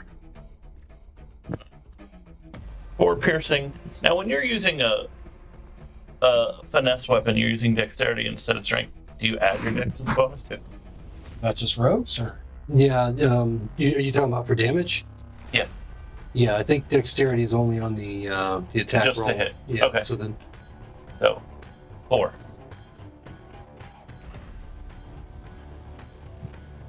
is it No, that would be your damage. Yeah, proficiency's on the attack roll, and then Right. yeah. So yes, you had your dexterity on the Oh, okay. both attack and damage. Then 5.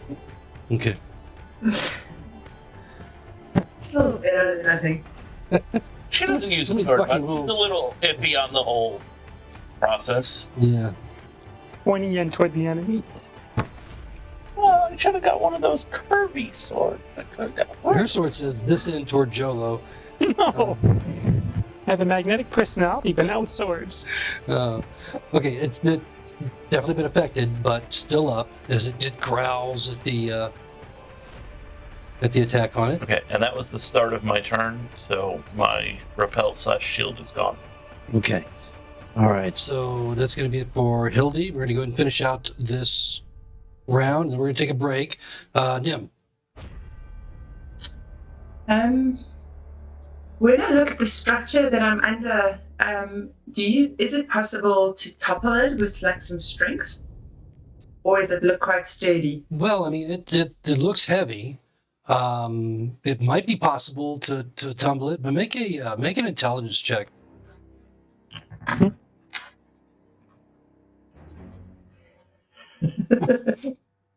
Yeah, maybe not.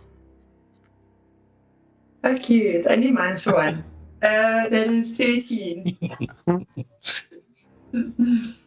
You know, I mean, it's worth a shot.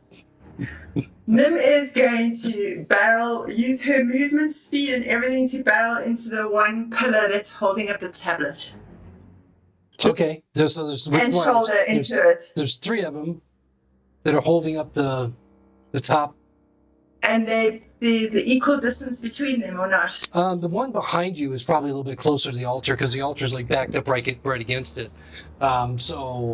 But it's up to you. I mean, with your movement, you can reach any of them, and none of them I'm look any going less to sturdy go than for the the other. one that looks the most precarious. And if there isn't one, then the one closest. Okay, yeah. With your intelligence roll, you're not really sure. You just think you might be able to get it pushed over. So if you want to go barreling into it, try and push the one next to you. You can certainly do that. Got it. Make it athletics. episode Is it? 7, and we crushed. I gotta That is ask, she's underneath that 22. big slab.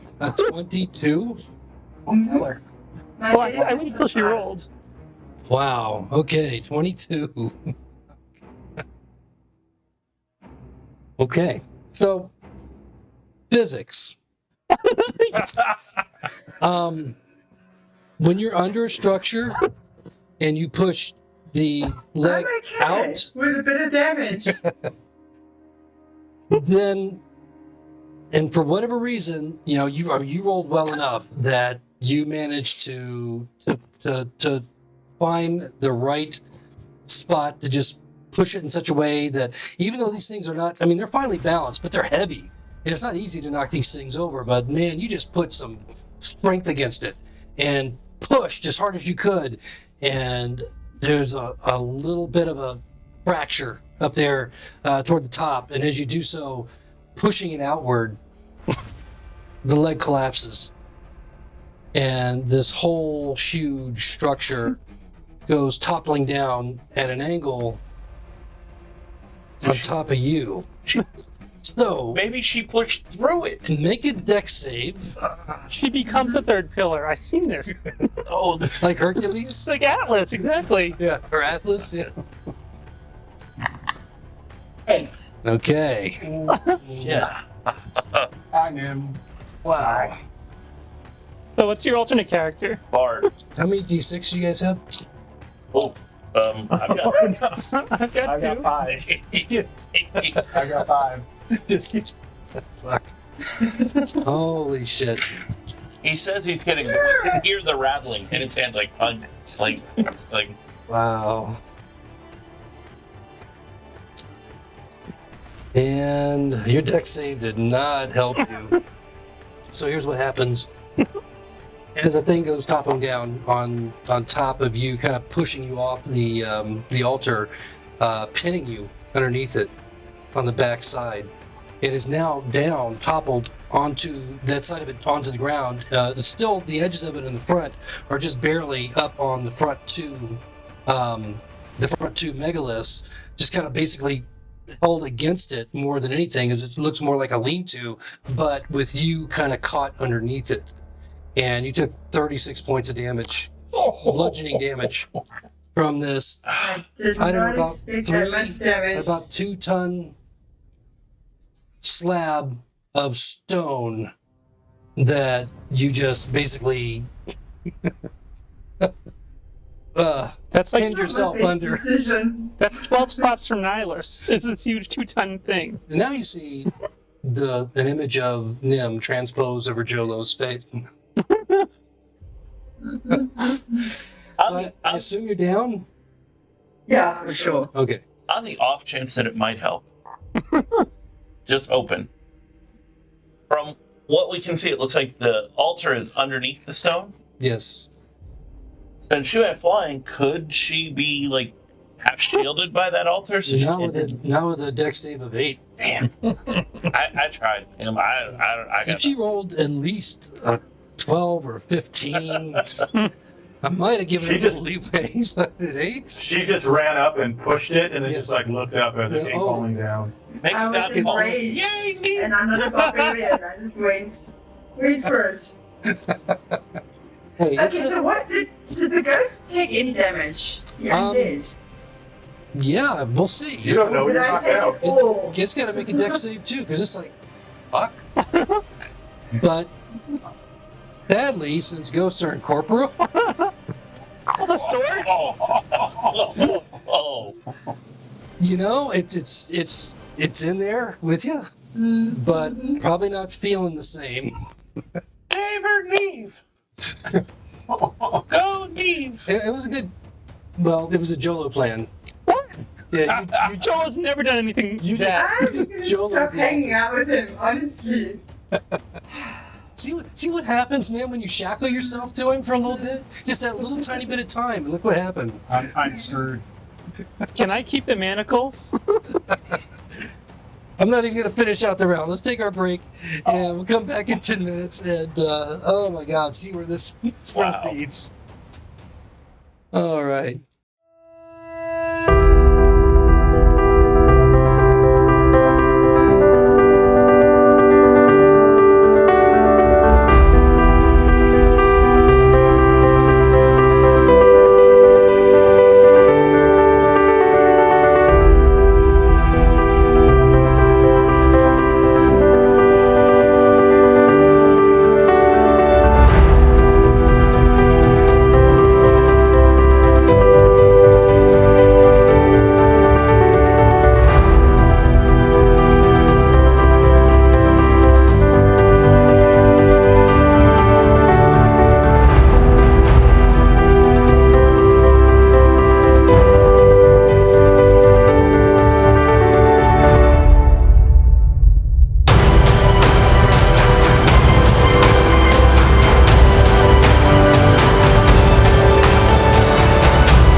welcome back. We're going to see what happens with Nim, who just toppled over the cantilevered stone megalith chamber upon herself.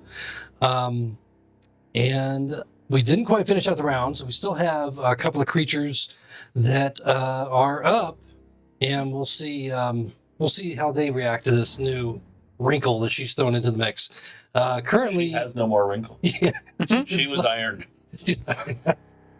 I think she's the only one down right now. I think everybody else is still up, if barely. She right? looks stoned. Okay. All right. So we have one of the creatures, not the druid, but the other one, the one on that was actually in the altar itself when Nim collapsed it on herself. Falling over the incorporeal creature, it's suddenly just in darkness, looking around inside the stone. Not quite sure exactly what happened, and just kind of moves its way forward and out of the stone. Once it does finally come out, it has Bane on it, and it's going to strike at the first creature that it sees, which is not Nim, because she is down over here, basically. And then this guy... Oh, no, that's a ghost. This is a ghost, right? Okay. So. Shoot. Jolo's pretty close, I think. Not that close. This actually is going to be between Jolo and Styx. We'll go ahead and handle this democratically. Jolo only gets attacked by his friends, not by his enemies. I'd like to roll for that. Jolo's always odd, and that's what I rolled. Yeah. Get him. Get him. Okay, so it has Bane, so it has minus D4 on its attack, correct? Sounds. You know what? I think it was like a D360. Is that? The everything? Yeah. All right. No, it is a D4. Ooh, rolled pretty decently. Minus 3. So, well, even with that 18, I think 18 is going to hit, doesn't it? 18 is higher than my armor class. Okay. All That was right. after the So, Bane? yeah, that was after the Bane. It rolled really good. I feel kind of bad about those jokes I was making now. Okay, so 5 points of force damage as its claws rip into you, but it's force, not. Can I use a reaction? You can. As it happens, I have warding flare, Warding flare. which is a reaction. Yes, it is. As I learned. Okay. When I'm attacked by a creature within 30 feet, which I am. Should I continue on? Or? Yes, Okay.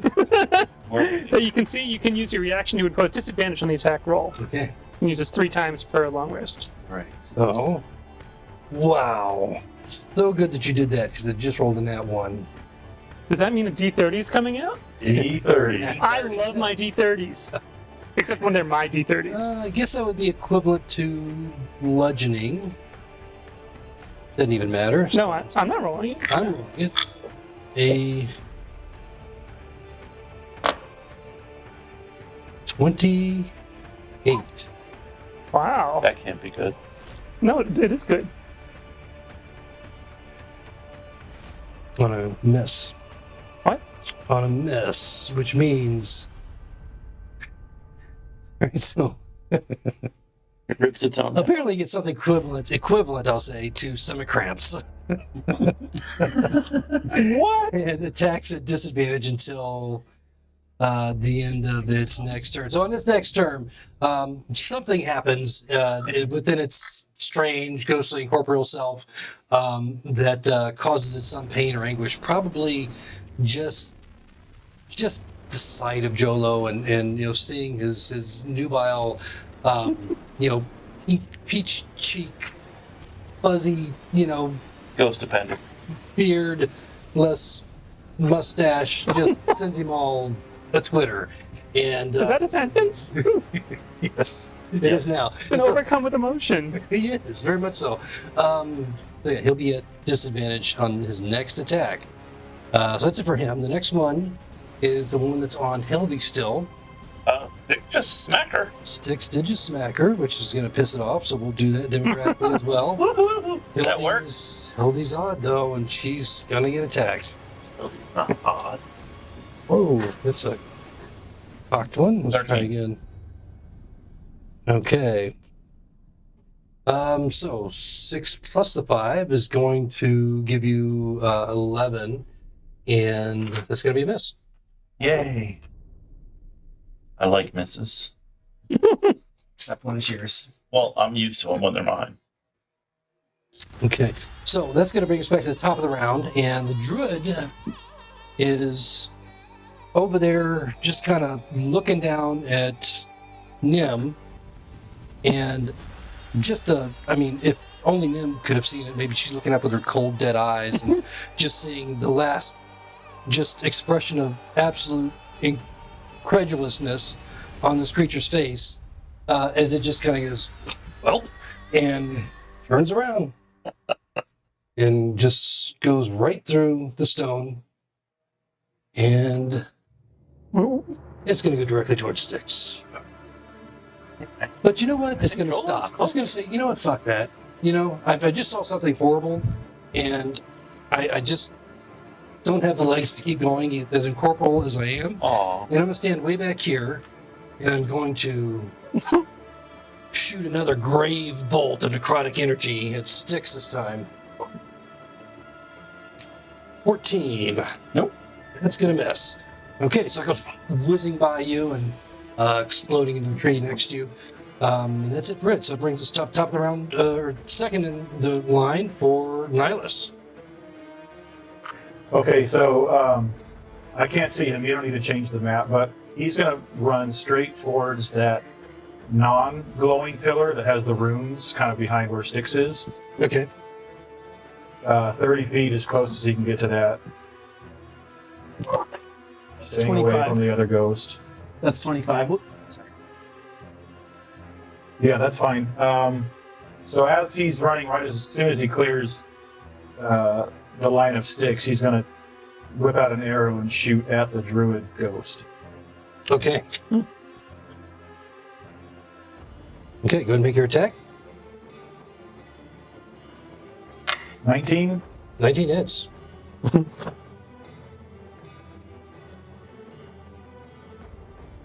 And that will be 11 piercing. Okay, 11. As the arrow goes through it, again, ending up somewhere in the fog, in the grass, or you hear the thunk as it hits a tree, somewhere beyond the foggy perimeter. The creature just begins to waver, and it mutters something that sounds vaguely like and disappears into the fog. DJ, you said that was 25. Could he go an extra 5 feet behind the monolith thing? You want that's it. there? Thank you. And that's it for, unless there's anything else sticks. Nihilus. Yeah, this one? No, the other. Nope, that's it. It's gonna bring up Styx. So the druid has been deasperated. So she's going to say to Elodie, going to go, you got this. Someone has to save the damn elf. What about the damn human? 5, 15, 20, 25, 30, and then he's going to use bonus action dash, and then he's going to use his action to start digging. Does that get an opportunity attack against you? Yes, that one gets an opportunity attack. You're welcome. Okay, so go ahead and make an athletics. I was facing Hildy. Maybe I just see you. Do I get +4, right? For mine. For your For ability or no? bless. Bless is just for attacks and saves, right? Oh, yep. I think it's, Bless his attacks and yeah, saves. the guidance would be Is that athletics? yes. 16. Okay, and roll a d6. 6. Okay.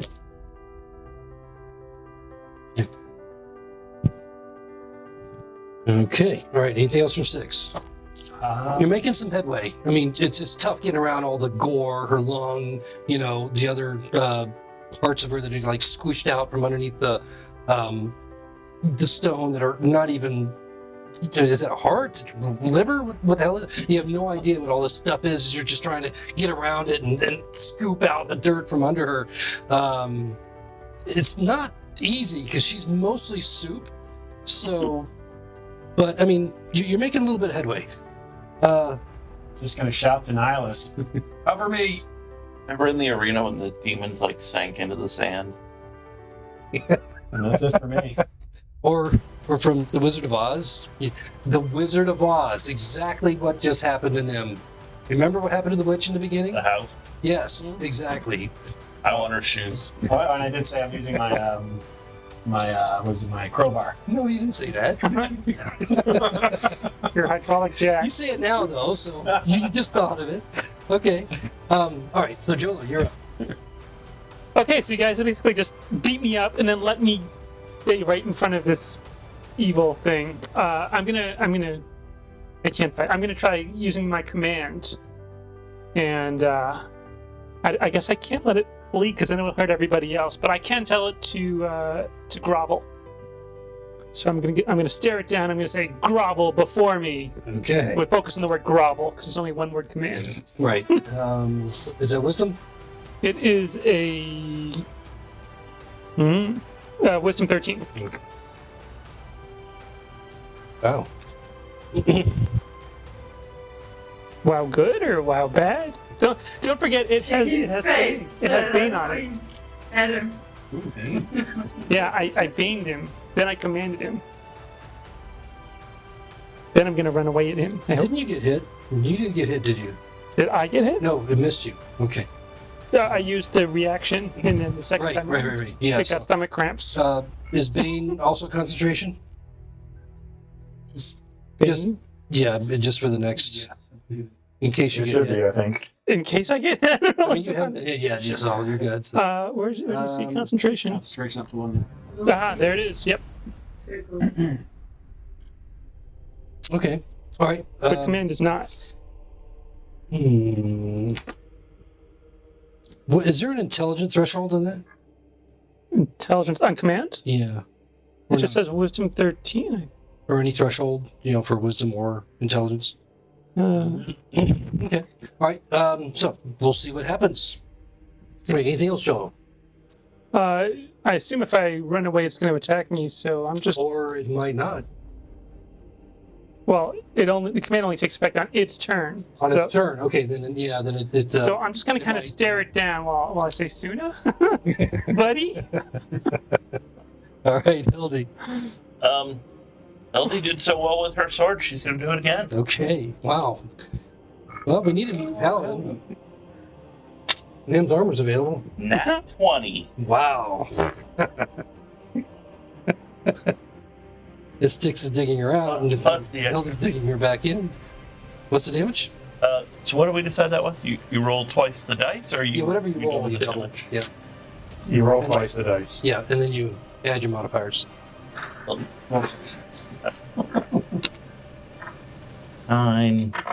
Oh, I see what you mean. Yeah. 10. Including modifiers, total 10? Yeah. Okay. And that is on. Okay. Was that the same one? You'll attack, right? No, Okay. that's the one I'm using. Got it. All right. Would you say the platform made an impression on you? Would that be fair? Oh.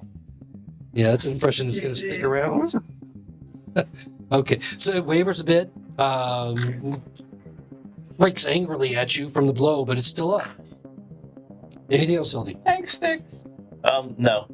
I'll just wait. Big moment for Nim. Don't roll a 1. It's a 1. No. No. No. My God. No. Jeez. Wow. I don't. So she's 2 down and 2 down.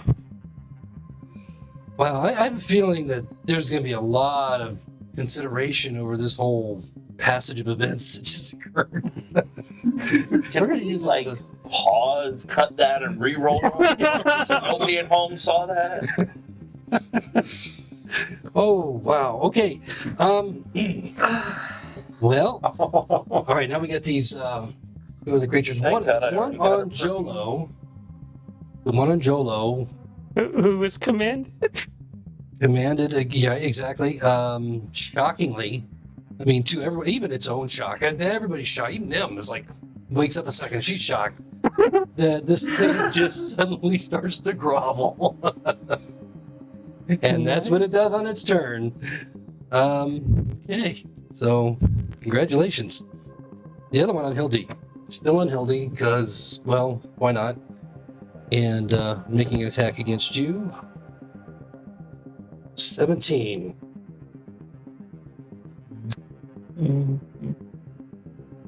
So, why don't you use a repel again? I don't know the way these things work. Yeah, it's just like spells. So if you have okay. Yep. slots for All right, it. so I'm going to use a second Okay, one. all right, so Which then, brings me to 18, so it misses. yeah, all right. So you're able to turn that attack away. Top of the round, Druid is gone. And Nihilus, we're up with you. He doesn't know what's going on with Nim. He's going to. Well, he assumes she's Just doing great. in trouble. What's that? He'll shoot as he's running. He's going to keep running 30 feet straight ahead towards the altar, like behind it, like directly in front of him. But before he does, he's going to turn around and shoot the one by Hildy and then keep running forward. Okay. Let's wait till you get a different line of sight to shoot through the incorporeal ghost. Too late. He's got this. He said he's going to run and then shoot. No meta. I think I've gotten 3 19s. That's a 19. It's 19. Okay. Plus 6. You're closest. Move him up. For 9 points of piercing. Okay. You want to go all the way behind? Well, that's where he stopped to shoot it. Yeah, 30 feet straight line. And then I guess towards him if he can turn. And yeah. Yep. Okay.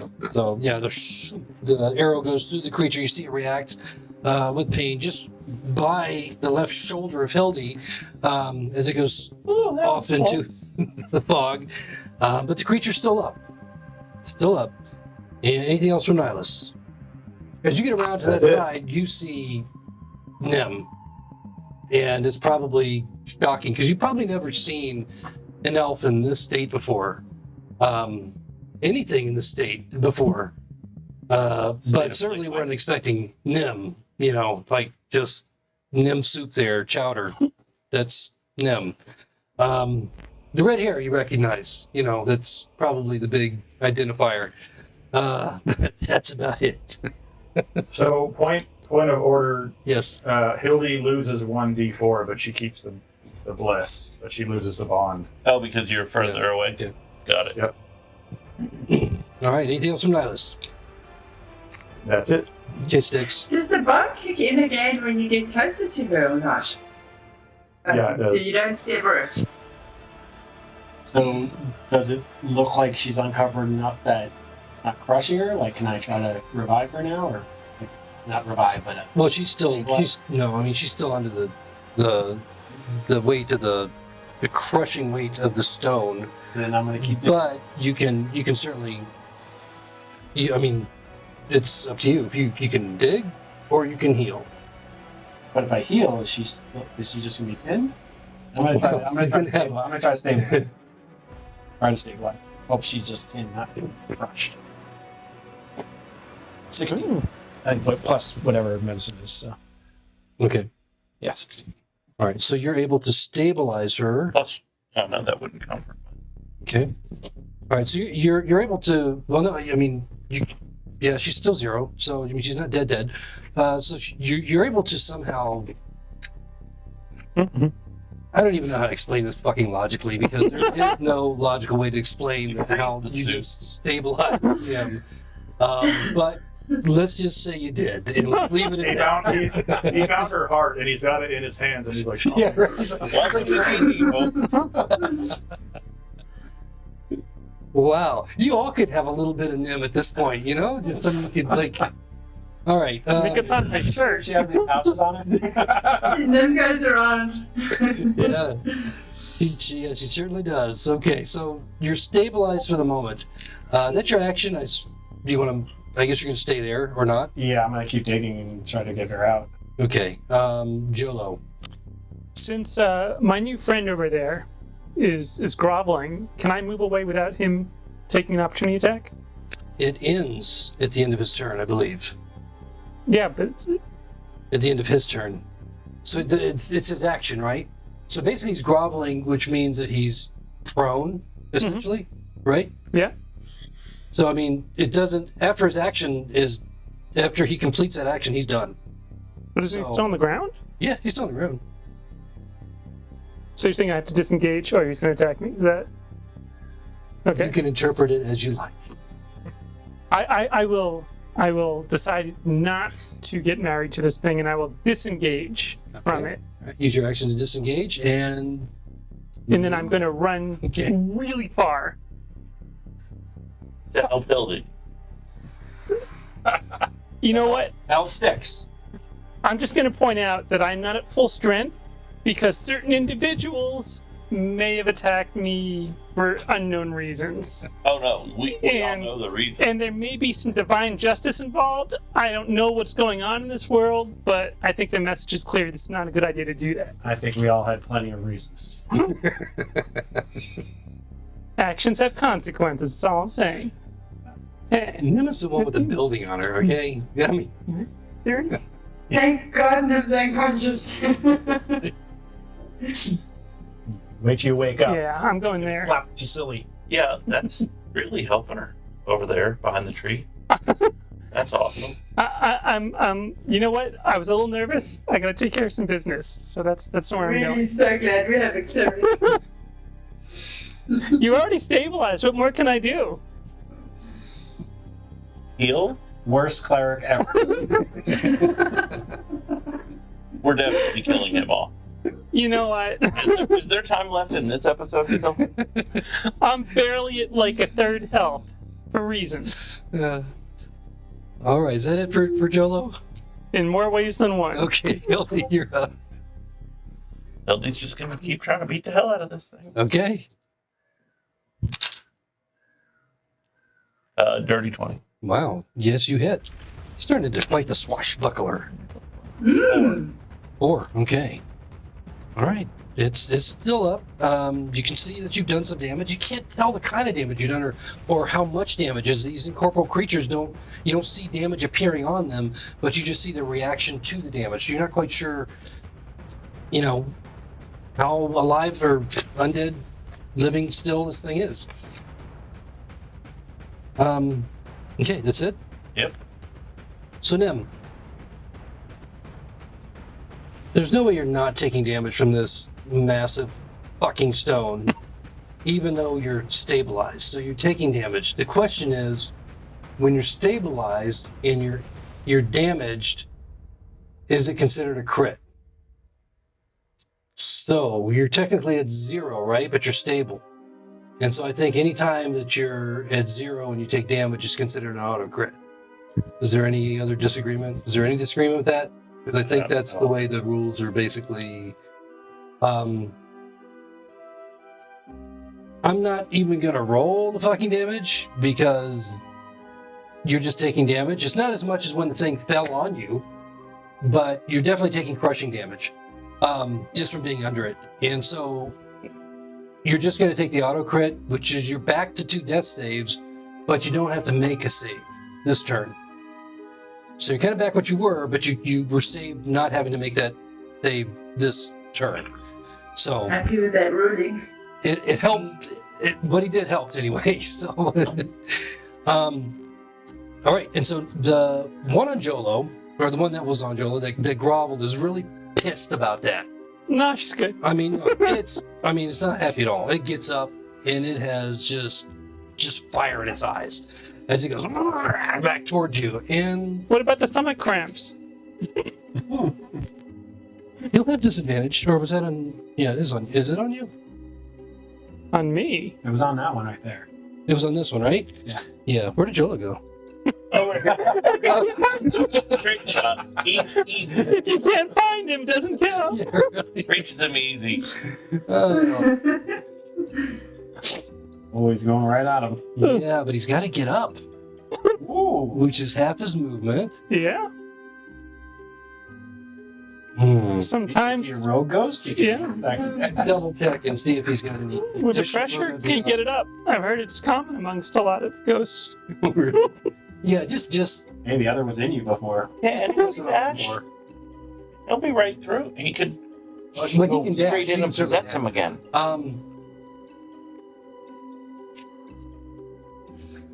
Yeah, he's going to move all the way up to you, but he won't have an action. Damn you, Jolo! He won't have an action to actually attack you. We can play Duck Duck Goose and go into the tree. But he will be within striking distance if you run. So that's him. And then the one on Hildy. That one. Rolling that one. Gonna make an attack on you. Not a great attack. And wow, I have rolled so bad for these guys tonight. Only a 9, which does not do it. Only a 9. Back to the top of the round. The druid ghost has not reappeared. The other ghost is kind of like moved out a little bit from this catastrophe that's taken place. And she still seems to be like just wavering there, unable to do, or for whatever reason she's not doing anything other than just positioning herself there. So Nihilus, what are you doing? I guess seeing Styx frantically digging and seeing the 2 witch legs sticking out from under the big rock, Nihilus will. It looks like he's probably got enough movement to run over there, and he'll reach down and grab one of her ankles, I guess, whatever's sticking out, and he'll just say, Neve, I beseech you to please come to the aid of one of your Sylvan children, and he'll use Spare the Dying on her. Okay. All right. And I'll just yell at Styx to keep digging.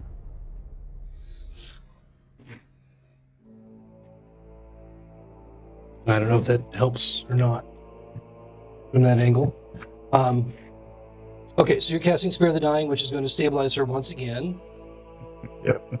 Okay. So she's back to 0 and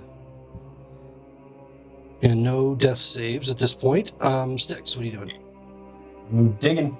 Okay, so go ahead and make an Foolish elf. Foolish elf. Foolish elf. roll in athletics. I'm going to use a luck point. All right.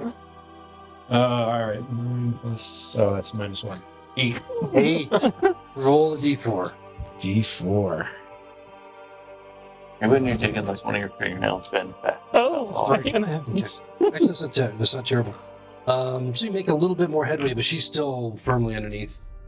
But every time you're digging and you're making those rolls, you are removing a little bit. You're getting her a little bit, closer to being able to get pulled out of there. That's it for 6. And just to make sure that for that athletic, I didn't add D4. What's it called? Less, right? That would No, be action that'd be saves. guidance. You'd have to. All right. Yeah. Okay, so Jolo. Come on, Jolo. What do you expect me to do? I'm into this The old point. lady's fighting. Isn't Yeah, but this you're is not. like the cleric time to shine, man? I expect you to die. That's all it's. You asked. We all do. Okay, so the epic music sounds. Jolo stares down this creature, and he's like, "I'm gonna destroy you." And then an idea occurs to him. He's got to help Nim, so he's gonna disengage. Oh, okay. Wow, I thought he was going to pull out his mace.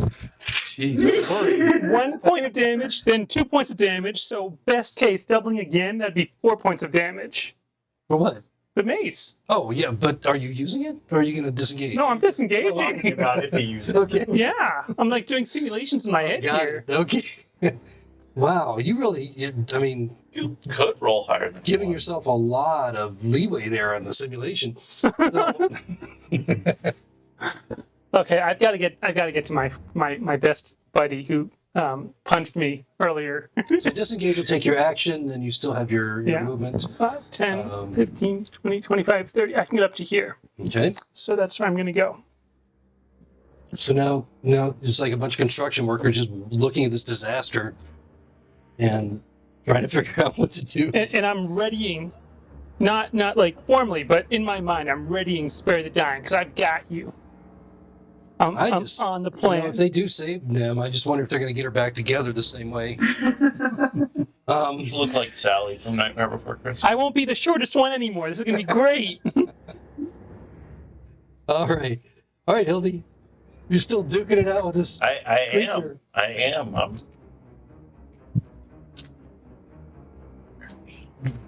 15, 18, 18 hits. Yeah, go Hildy. 2, 3. Okay, wow, just exactly enough. I mean, we've been under single digits for a while now. Well, one of them. Yeah, and it just with just a shriek of rage as it is just kind of sucked back into oblivion as it disappears. And that's it for that one. Okay. I'm gonna take my full move then. Go save my Jolo. You mean save your Jolo who's saving Nim? Should I take this off Is that the what board? you're doing? Come off the board? Sure. The one that's dead. They're gone. They don't actually die. Because they're undead. So then they would undie. Yes. Maybe they would live. They're re-dead.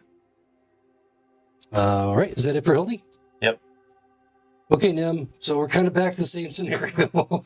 You don't have to roll, but you take. I don't you have know, to roll. Okay. Yeah, you take 2 critical hits, and so you're back to 2 deaths. But we shall see. Looks like you got enough people coming around you. You may actually survive this. And then we got the one that's really pissed off at Jolo. Why Jolo? I mean, it's just like, You need a growl. it wants to make a Jolo suit out of you, physical one, so it can like possess and be inside you forever. I had a nickel for every time I heard that one. The great news is it's incorporeal, so it just walks right through these trees and these stones Yeah. Hey, until get him. Get him. No! boom, right up there next. No, I don't like that. Perfect. Here I was trying to save Nim, and I was the one who needed to be saved. I'm too selfless. Side of you. What you I get? was gonna say, keep him off me. That's the one side of me I don't want it on. Oh, it wants to be inside you real bad. Die, coward. Okay. How am I a coward? I did everything. Unfortunately, these guys can't possess you, so otherwise that would be a lot I of can fun. roll a d20. Or a that Still have D30. Bane. Nat can. one, come So on. it's making an attack against you, and Does that still have Bane on it? yeah, it It does. does. Yes, because you haven't been hit. I had what? You haven't been hit, have you? I mean, not since my friend started beating up on me. No, you're right. Yeah. So I mean, so you cast the Bane, right? Oh yeah, not since I Yeah. So you which was like 3 or 4 rounds ago. It misses you again. Fuck. I'm trying to hit you real bad. I want to. That's what you say even out of the game. All right. Okay. So that brings us to the top of the round, Nihilus. What you doing, Nihilus? Well, he's definitely reconsidering picking Nim as his most capable ally out here. But he'll still use Spare the Dying. He'll beseech Neve again and Okay. ask her to save her Sylvan child. All right. Okay. So she's back to start with 0. Yay, me. A lot of cheerleaders around you right now. Six, what are you doing? Does it seem like I can pull it out now, or pull her out? Or... No. Her out? No. Okay. Pull it out. Did you say pull it out? I said What are you her doing to her? Sticks is over there teabagging them. It's like, so, it's the only opportunity you'll ever get. So you better take advantage of it. Nim I would bet. fit in a teabag right now. All right. You can try and. I mean, right now she still looks pretty, well Well, pinned, then I'll pinned keep under. taking. But if you want to dig, you can. So roll athletics, and then we'll see what kind of die you roll. I'll use that final luck point. He's got like a dozen fucking luck points. Well, we've That's 3. only got 2 or 3 monsters left. 9. 9, a D4. 4. Okay. Now you feel like you're getting closer, but she's still, just it's like pulling out slime. You know, I mean, where do you grab, and how do you without it's separate? It's just so. So with Nihilus right there and Jolo just standing there with the creature, I'll say, Jolo, get over here and dig. How am I gonna dig? Look at that guy. I just yelled it. All right, Jolo, what are you doing? Citation required. Okay, I cannot run this thing apparently, and he's always gonna run through the rocks to get to me. So That's what Nim found out. I am normally just a man of peace, but it's trying my patience. So I'm going to use my last spell slot and cast Burning Hands on him. Okay. For the second time in the campaign, this is epic. Like bring the music out. So I'm just looking to see if Nim is in your line. I don't think she is. Line of That'd be fire. some shit, man. I mean, you just get saved, and then Jolo just. No, this is. I got to be touching it. No. What are you casting? Burning Hands. Yes. And how does Burning Hands work? Cone. A cone. Oh. But he may not know that. So. I don't know, it's going away from us, though. It's all good. Yeah. All right, go ahead and. I know exactly what I'm doing. I'm just a little phased because of all the pressure from getting hit and slammed and entered and exited and. Yeah. You're like the second most defiled one tonight. So That's like even worse than being the most defiled because you're not the most anything. So that's a Dex 13, right? Yes, but he's got Bane on him. Yes, that's true. So that'll be a minus D4. Oh, Jesus Christ. I like the sound of that. I can't believe we rolled another nat 1. Is that a D30? Roll a D30. Did you guys do something with my dice? I mean, really? Hey, Nim's under a rock, so. Yeah. We did something to your beverage, but that was different. That I might like. All right, so the D30. Wait, why didn't he roll on a D30? I don't know. I just always say it.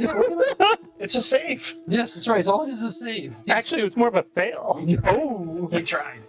It almost worked. So if you'd like to roll damage, Yeah, that'd be you good. Right? can, you know. Now, Take that. in this case, I want to do damage on someone else, right? Like on that guy. Yes, Not on me. I think that's the idea. Okay, so that is 3d6. If you wanted to turn it on yourself, though, I'm okay with it. Actually, No. all of us are. Hold. Yeah, I'm good. The whole party, TPK, right there with burning You hands. roll 3 1s, I'm going to be so pissed at you. That means it's 111, right? Okay, come on. We are killing you if you roll 3 1s. 9,000! 9. 9? Total 9? Okay. All right, so. Apparently, the figure does take damage from fire as you watch the flames wash over it, screeching with anger and pain and just basically hating you. But it's still there. What? When the fires dissipate from around it. Can I speak to its manager? Listen, Hildy's ghost was like 87 points to kill, so you got a ways to go. Hildy, you are up. Hildy's gonna charge this thing and attack it with the sword. Okay. And I believe she'll now be within 30 feet of Nihilus. I think so. She's up next to it. She should be. Yeah, I mean, now this is right there.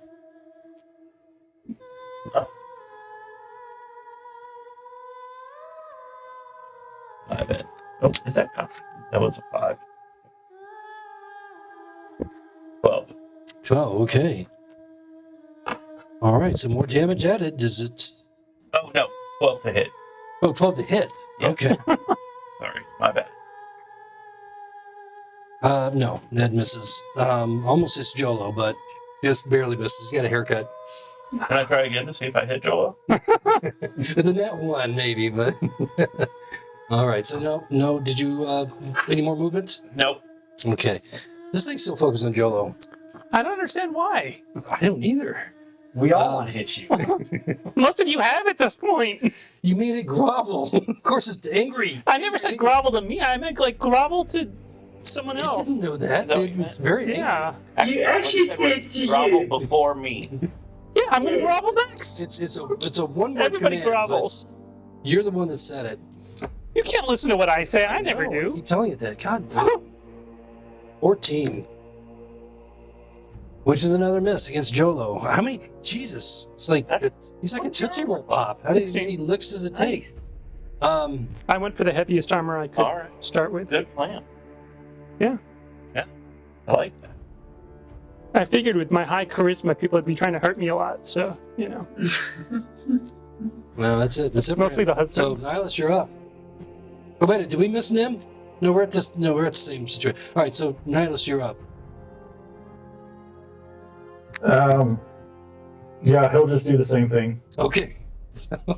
I don't know how he knows that Very it's nice. actually doing anything, but Well, I think he's waiting for some kind of response, I guess, from her. I guess like a gasp of air however or she's something. showing damage, bleeding, or getting more gooey or whatever, you're like congealing it, and she's like getting gooey again, you're congealing it, and, the whole Jello thing. Jolo? Yeah, the sticks. I'm digging. Digging? Okay, make your athletics. No more luck. All right. 13. Okay, roll a d6. 1. Wow, I don't think this I wanted, right? this is the longest. 50-30 time. No, that wasn't the 20. Aw, come on. All right, Jolo. Okay, normally I would help Nim, but I've got to keep everybody safe while they try to help Nim. So I'm going to toll the undead. I'm going to toll the dead, but Okay. the undead dead. All right, So it's gonna be a wisdom save, right? Wisdom 13. I'm staring this creature down. Don't forget about the Bane. Finally, it just says, "Fuck you, Nat 20," and That's not that's good. like the highlight of its night because that's the best roll he's had. So it's going to go home and just, eat some ice cream, sit in front of the telly? That's the idea, but wearing you. What? He's gonna take you home and make you eat the ice cream. Wait, is that bad? I'll eat ice cream? Is it like vanilla? Make you put the lotion in the bathroom. Look, Mom, my new Jolo suit. Yeah, okay. Anything else there, Jolo? I'm just going to kind of look sad at it. Alright, You didn't want to listen to my music. Aside from that, I mean, just the sound of that reverberating through this quiet, dark night is a little bit disturbing. Did it get into Jolo? No. What am I, like a good novel or something? At least gonna try again. Okay.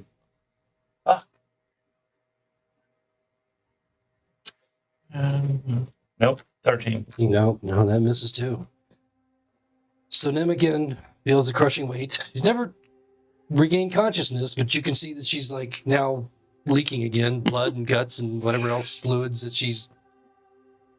that indicates that she's dying once more. This creature, the longest death ever, right?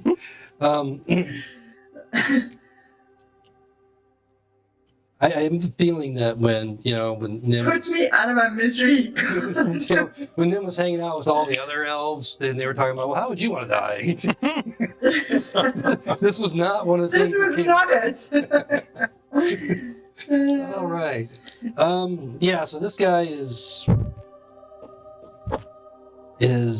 I mean, he's here for a purpose, so he's going to take this to the end.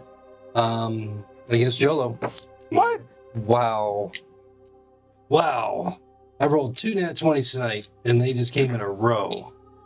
With the Bane! The Bane! Well, with the Bane, yeah. But even with it's not gonna. I don't think it's gonna matter unless you have some other apparatus to start us. That brings it down to a 17. Does Jolo die? What if I use the warding... wait, he rolled 2, so that would only take it down to one of those.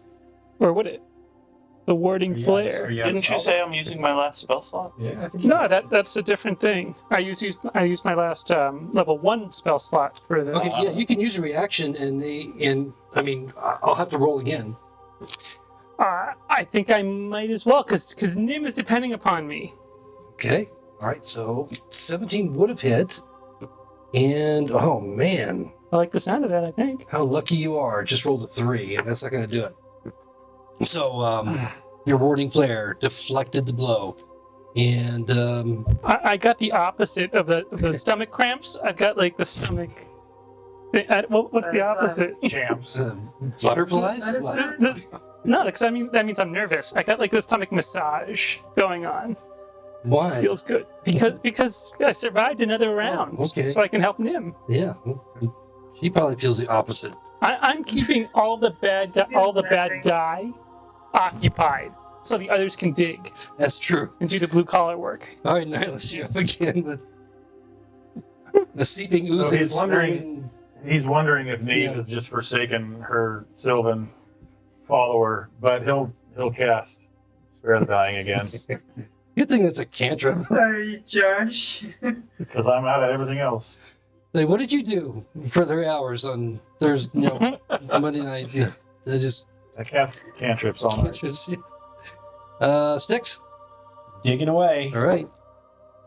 No, 13. Okay, roll a d4 or d6. 4. And it doesn't matter. You just had to roll a 1 finally. So just removing the remainder part of the dirt that you feel is you basically removed about enough to get her out of there, by the scoop or however. You can just kind of, she's loose enough that you feel like she can be pulled out. Use your action, you have your movement, but that's going to help you get her out of there. So she's still under there. Bonus action. But the good news is, Nim, you're not going to take any more damage because you're kind of in a depression and the stone is sitting on top of the surface. Awesome. So congratulations. So far, you're stable and, on the edge of life. Jolo, Okay. will you bring your effort to fruition? To Probably not. conclusion? So I this is the time for nobility. I turn to him and I say, "Get up and help me!" But no help comes. So it's up to me. I'm going to toll the dead Okay. with success. All right. Let's. Not just toll the dead. What besides Toll the Dead?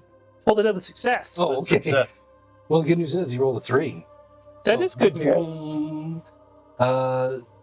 Once again, the bells toll and roll your damage. And the good news is, since it's injured, because I did the injuring, Yeah. I roll a d12, which Does is it take necrotic damage? We'll find out. would it? We shall find out. Oh, it's taking it. It's taking at least one of it. It's taking one of it. Literally a one. One. Really? Yeah. There is no noticeable effect on this creature. I mean, it doesn't even. No It notice doesn't metaphorically. no noticeable effect as it just kind of just continues to stare at you with rage. Does the stomach ulcer get worse? Yours? Yeah. No, I've got the massage going on. Okay. Hildy. Damn it! Are you talking to me? Oh, I might be talking to you with this natural one. Oh. Oh! Yeah, with a sword? Short sword, actually. All right, roll your d30. You tried to hit it with a handle, didn't you? Oh, is a 1 on the D30 bad? I think that's castration. Oh. Make a dex save. Well, make a dex save. No, I don't have to. I'm intact for now. Mental. You can use your D4 on that. You can use 2 D4s. Oh. 16. 16, just enough. You slip in some part of Nip. And as She's you flattered this far? Yeah, oh yeah. Okay. Yeah. It's like a conal effect with Nim just like for yards. And as you slip, you almost fall. But you manage to save yourself from going prone. And you don't do any damage to Jolo, and you don't do any further damage or do any damage to yourself outside of your ego. But you do maintain your feet. You'll just have to wipe. Are you sure I don't hit Jolo? later. Just a little? Pretty sure. Anything else, Hildy? No. So Nim, you're still stable, I believe, because you didn't take any damage from the weight of the stone after Styx dug you out. So now is when you would take the damage, so you don't take any more damage, so you're stable, it's 0. And so there's no death save or anything at this point. We just wait for you to become conscious. And the epic battle slap fest between Jolo and this phantom continues. No! I'm gonna get I nimmed. feel like it needs to have some divine intervention here, to... That Jolo dies? No! I think this time it's gonna hit you really hard. No, it's not. It's gonna fucking miss again with a 4. What is it with this guy? He rolls 2 20s and then everything under a 9. I'm a cleric, what can I say? That's what. I got friends in high places. He rolls. So blessedly, we move to Nihilus. You Okay, thread I the mean- needle between us and shoot that thing now. It would be nice right now if I had a healing gem on me.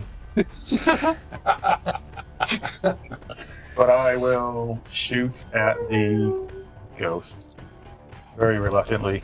It's Looks like he's got a straight shot.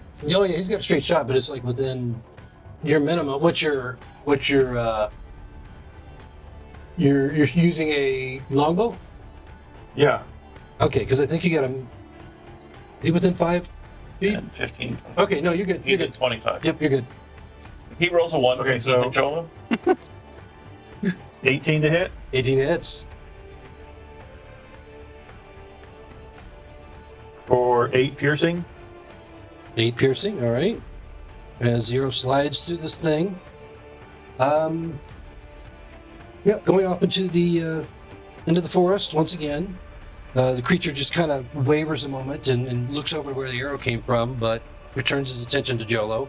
Again? Oh yeah. You made it grovel. Yeah. But I also made him listen to music. And I offered to eat his ice Anything cream. else,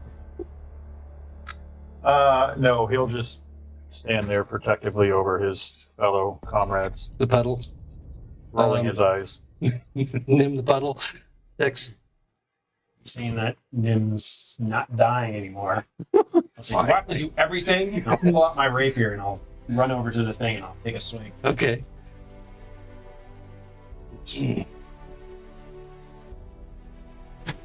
17. That hits. And I get backstab. 10 points. 10 points. Okay. All right. So, slicing through it, it reacts with, as if it was hit, but it's still there. And then, I'll stay on him since he seems to like Jolo. Okay. What? You're banking on it, huh? And what's Jolo gonna do? Well, since he didn't like my necrotic damage, I was really proud of Well, that. maybe he liked it. It might have healed him. It might have healed him. Right. Just And saying. undead. So, could I give him like a high five and just destroy it? Oh, I'd love it. Another necrotic Chronic's high like five. tickling him. Okay, I tickle. No, wait, no, that'd be bad. I'm gonna use mace. I'm gonna spray him with my mace. Alright. Just don't spray with anything else. That's the golden spray. I'm desperate for anything at this Yeah. point. All right. So you're gonna try and hit him with your mace. With my mace, 1 point damage, 2 point damage. This one's gonna be 4. I can feel it. That's a 9. I get to add 1 to that. Okay. So, it's not even embarrassing at this point, because you just to look around and everything that's going on, it's just kind of fits in with the night. But no, you miss. Does he get dizzy, or maybe the since he doesn't have corporeal form, the wind just pushes him. incredulous. Just incredulous. I mean, he's as amazed as anybody else that he's still around. So he should be ashamed that he's trying to attack me. Such a weak foe. No, he's I kind of put my head over like that to Nim. all right. LD. 15. Dirty 20. Oh, you hit. I like that. 4 points. 4 points. Finally, the Phantom Killer, who killed the Phantom before, by the way, Yes, I did. a mentalist with a sword, killed the first Phantom, and this one too, as she runs her sword through it.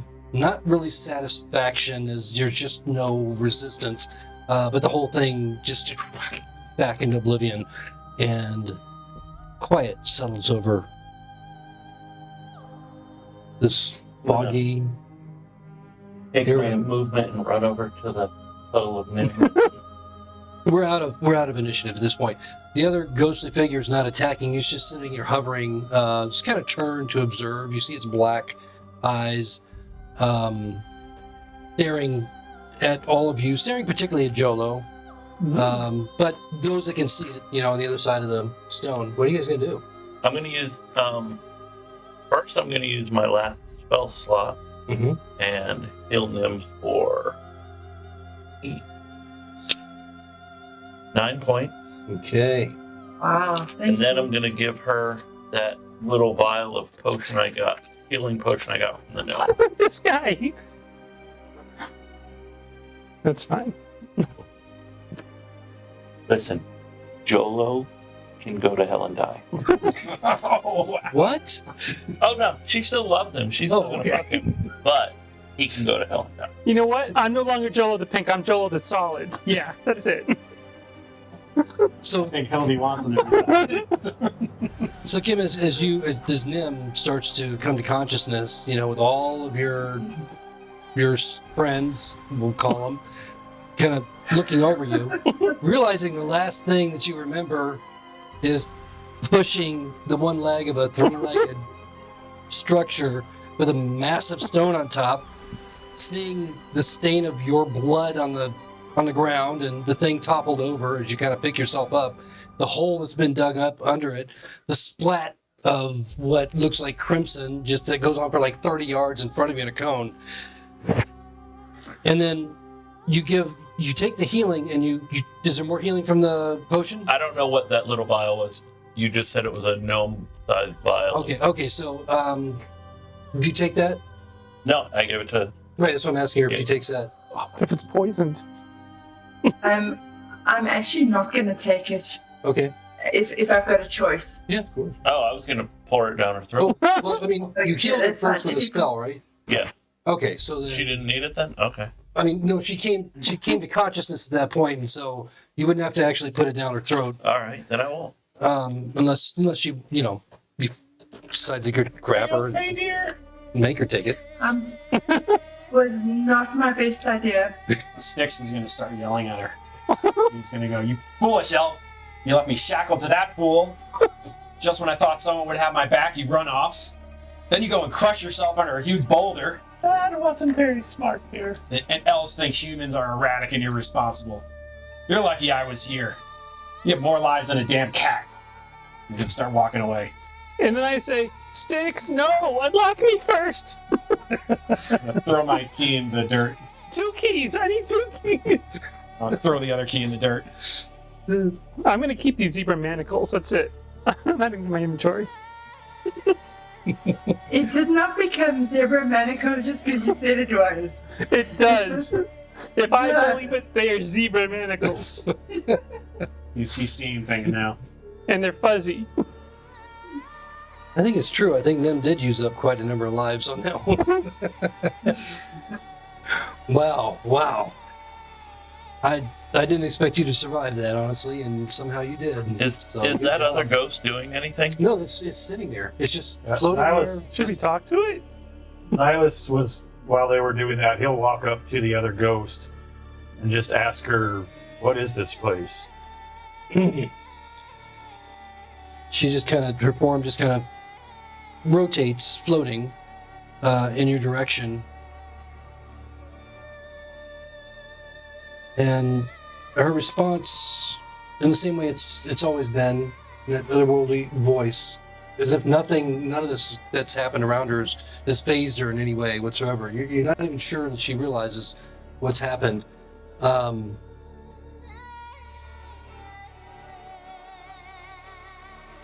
The druids took the blood from my veins. They scattered my bones. They took the blood from my veins and ripped the heart out of my chest. And then they left my bones to be scattered by the animals for their dark god. And she seems a little bit confused as she's looking in the direction of the now altered altar area, as if she didn't quite recognize it, or maybe she just doesn't see it as clearly. because of her state. Does this dark god have a name? You're asking it? Yes. You're way over here by me. Thaumaturgy, baby. She says,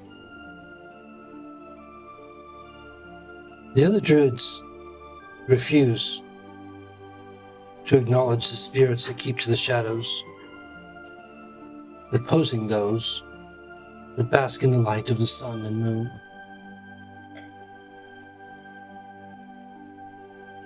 It's the darker side of nature. It's a dark god. Generally, answer your question directly. What were those spirits that came after us? Why did they come after you? They're the guardians. Will they come? She starts to look around. She's just kind of floating, looking around nervously almost. How do we put you to rest? Metaphorically. You have to consecrate these grounds, and then I may be finally put to rest and silenced. My journey will be at an end. Look at Jolo. When she mentioned this dark god, Mhm. did this their Curious and that combination spark anything? Do I think that is maybe this dark god? You can roll intelligence. So now you recognize me as a cleric. That's what you're saying? Dirty 20. It's a pretty good roll, and it doesn't give you. You don't see a link specifically. You think it might be not be a tangible link. They may be related, but But I don't think Zerkyrus is the dark god. Okay. So, just out of curiosity, does anyone happen to have any, some of that holy water on them? They can be picked up a little bit. I didn't. Oh, you get a didn't? chance to buy Here. it. No. Aren't you? Rabbit, am I also close to the ghost? sure, you could pull yourself over there. Yeah, I'll pull myself over there. And I'm going to ask her, because she's the one who mentioned the little cub, right? The which one? Was through the little cub that you said Yes, earlier. correct. Okay. Mhm. I'm going to ask her more about what she's seen on the other side. Okay. What do you ask Holy water specifically? toll, level 3. I'm going to ask her if she has seen my brother. Stop. So I've seen one like you amongst the dead, but this one's lost and wandering within the realm of the Twilight realm. He can't find his way. He wails for a little cub, calling, but there's no answer. He's very angry. Can't pass through the veil. Basically the same thing she said before. Is there anything I can do to make him pass through the veil? I am the little cub. You get no reaction out of her, and she repeats basically the same thing. Nim is going to carefully run across to the other monoliths and try and push them over that are on the outskirts of where the platform is. What? Jola's just gonna shake his head, like... I am honestly just going to try and push them over gently so that they smash. I seem to remember you trying to push something else. Grapple. You trying to do that. Absolutely I grapple. don't think you'll We have need the to leverage destroy now. this place, guys. So the thing is sitting on the side. It's like it's the megaliths they're not really holding it up as much as the altar is holding it up. I'm not going near the altar. I'm going to the monoliths on the sides of the circle. Oh, you mean on the the Oh. ones that are by themselves? I'm not going near what crushed me. I'm going to the other ones. Okay, yeah, the individual ones. Each one of them they're they're huge, obviously. They probably weigh a good ton each. But you can roll in athletics if you like to see if you can push it over. Well, she's doing that. 19. Niles will keep talking. 19? No luck on that one.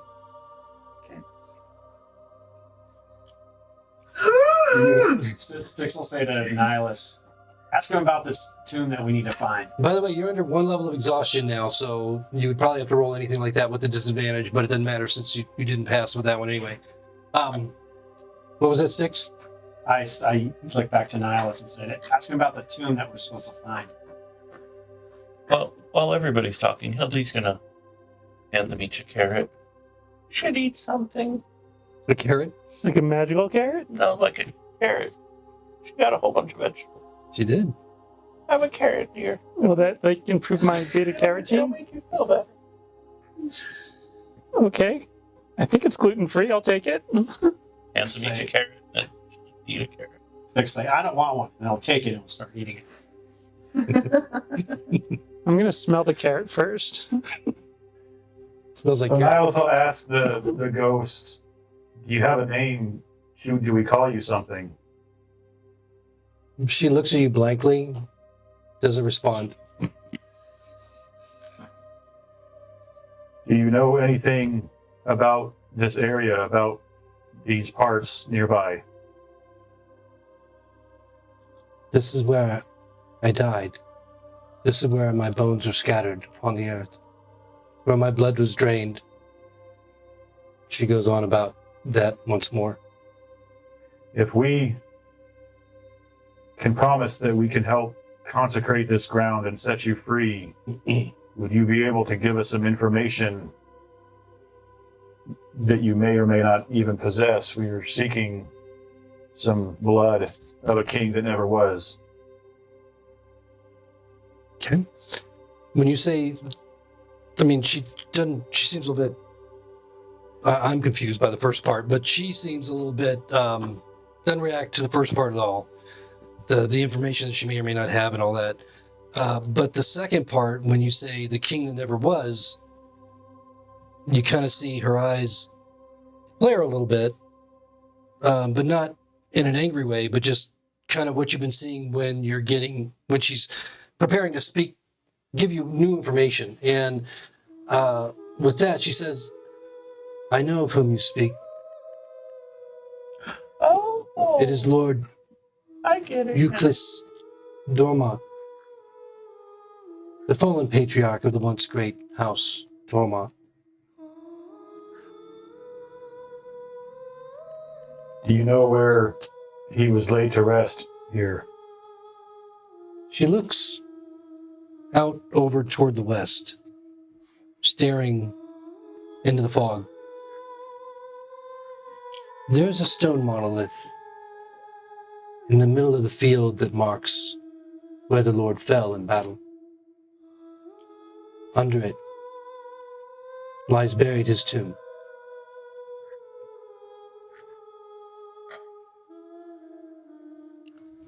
The guardians will awaken soon. They will come. And she starts looking around at the monoliths, the three monoliths that are around the altar, or not the brighter ones that are around the outside of the altar. I still see Nim trying to push over this rock. And Nim's over there just pushing over, but she's not having any luck. Damn foolish elf. Take out my rope and grappling hook, wrap it around the pillar, hand her the rope, and grab the rope also and start pulling with. Okay, so Not on us, sort of like pulling to the side so we get out of the way. Sticky, why don't you get the horses to help you? but you guys, however you want to do it, if you want to make a roll with advantage, or each of you make a roll, you can either way. I'm going to hear the horse thing and go get the horses. And That- tell Nim. Now the horses are off in the fog somewhere. I mean, you Oh, don't they see are? them, or you don't Oh, hear if them. I don't see them, then Yeah, so I mean, they're maybe close, may not be. Who knows? yeah, But- so I'll just roll with her. So she'll roll at disadvantage. So do I roll advantage or how? No, you just roll. Unless you're rolling for her. If she's helping you, then you roll at advantage. Okay, she's helping, right? Yeah, I mean, even though she's at disadvantage, it would still be. And it's athletics? Yep. 11. 11. It doesn't budge. Does anyone have any silver powder or silver dust by any chance? Look back at everybody else. If only we had some large, strong animals to help. That would be a good idea. You find the horses. The Guardians will be coming soon. The Guardians, they come soon. We need to crush these monoliths. Will you guys help? Priest, are you able to consecrate this area as the ghost? Well, asked? I need some holy water, so I can make some. I have holy water if that's what it takes. Oh, you do? I Yes. I actually asked for that before. spell slots. But I don't need a spell slot. I have the power, as they say. Okay, because I can use a spell slot as well. Oh, you want to make the holy water? Actually, I can't. I've used my 2 spells, sorry. And he has holy water. Asshole. You just need to consecrate. Okay, let's consecrate. Holy cow. Can you buy a new cleric? This cleric And a is tired. paladin. All right, so describe how you're consecrating the area. So I I can take it back. consecrate. I don't give it to him. Okay, now let's destroy it for everyone. So I'm gonna, just to be clear, I'm gonna ask the our new friend, where do we need to consecrate specifically? Will she point it out to us, or should I? About the bloody altar she died on. That'll do it. Yeah, she stares blankly back at you Okay. Will Nihilus hand me some and licks her lips. vials of 1 vial? I mean, I only have 1 vial. Don't use it all up. Don't use it all up. How much does it take? Sprinkle! 1 vial? I'll give the vial back. I just need the stuff inside of it. Wow, the negotiation. I'll scoop up Yeah, some of your friend Nim in there. You can. Yeah, he'll very, very reluctantly hand it to him. And I'll very reluctantly take it, apparently. So I need 1 minute to consecrate the area. As long as that 1 minute doesn't involve you talking. Oh, can I? I don't know if I can do it silently. I can't. just do it. It says that it's more effective the louder I am. Unfortunately. So I go up to the altar where she met her gruesome end. You like crawl under the rock, the stone slab that's like leaning against. Oh, is it like shaking a little bit? Or... No. But it's just not quite as elevated. Drag itself through Nim's blood and guts. Yeah, you can get a The scrape good news is I know they can dig me out if something bad happens. But will they? I've got the vial. We gotta get the vial back. It's like a 5-cent deposit. The people at home want you to hurry the hell up. Too. But we're gonna take our second intermission now. Okay, I'm gonna cast consecration Okay. using the vial, the liquid in the vial. Right. Okay. So as you sprinkle it around and you chant these words that come into your mind, blessed and ordained by Suna, the land all around the altar, the space where all the megaliths are standing and rising out of the ground. You can feel the pervasive evil, the death that has occurred here over centuries. And slowly, as a slow glow, golden glow appears on the ground, you start to see small little sprigs of grass and flowers, and saplings begin to grow up slowly out of the ground, and all covering all the area that was barren before. Then there's this tremendous crack as you hear the altar itself crack. And as the glow increases and grows brighter and brighter, expanding out, the ghost of the woman just kind of retracts into it. And you can see her eyes beginning to form. from the black necrotic orbs that they looked to regular eyes, beautiful brown eyes. The skin that was dark and scorched with, and her hair that was burnt begins to clear, and you can see the olive skin, the dark long hair, and the figure of a young woman, probably in her late 20s. Beautiful young woman in clothing that looks a little archaic, but she's still in a ghostly form, but her image is now changed. And she begins to retract into the golden light, and you can see a smile upon her face of relief as she does so. Looking at you, Jolo, as you're casting the spell, you can see affection, you can see gratitude and relief as she disappears into the golden light. And then as the golden light finally subsides and your chanting ends, all that was there is still there, the stones exactly as they were, except they're all just gray. There's no longer any evidence of the glowing. They're no longer crystallized. They're all stone, the blue stone that is traditional for this type of structure. The crimson stains are gone. The crystal is gone. And as it subsides, all of you feel almost like a warm breeze that just flows out of it for a moment and across the land, almost in a concussive wave. And you feel the light of Suna that rises up within you. Your exhaustion disappears, Nim. All of you who are injured, your injuries begin to heal very, very quickly. And you're no longer... It's almost as if you've just taken a long rest. Your spell slots, they return, and everything, it's like a euphoric feeling. As you feel one with the land, one with nature, one with the sun, one with the wind, one with everything. And then it slowly subsides, and it's dark and quiet again amongst a field with rocks. Oh, I like that. Yeah, I don't know why you keep praying to Neve. You know where it's at. Suna, baby. You couldn't have done that 10 minutes ago. I didn't have the holy water. I've been asking for it. Stop talking. I'm just going to walk up to You know what? I'm Joe keeping the very vial. angrily, and I'm going to just hold my hand out expectantly. Expecting what? Expectantly. The vial. The empty vial. I kind of want to keep it after getting slapped around by you, but as a sign of Does he our say that? budding friendship, I'm going to give you the vial, and as I hold it out for you just to take in your big claw, I'm going to accidentally drop it right before you grab it. Nihilus is going to punch him in the face as hard as he can.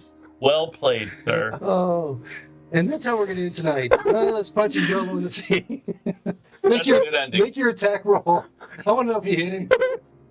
Please roll one of your natural 20. Nat one. And this is after all the taking place, by the way. So everybody's back to full health. You have your spell slots. You feel rested. You're no longer under any exhaustion. And Nihilus is about to pummel Jolo. Well, it's not a nat 20, but it's 25. That's a hit. And I use warding flare on you. I'm gonna blind you with my beauty. I smile and the shine. Too late. It's a reaction It's slot. too late. We ended with the punch. I rolled higher anyways. I hate you so much. Oh, we'll pick up on that note next week. Thank you, everyone. It's been a long session. These guys have Good night, somehow folks. survived this crazy evening. Good night. We'll see you next time. Thank you. Good.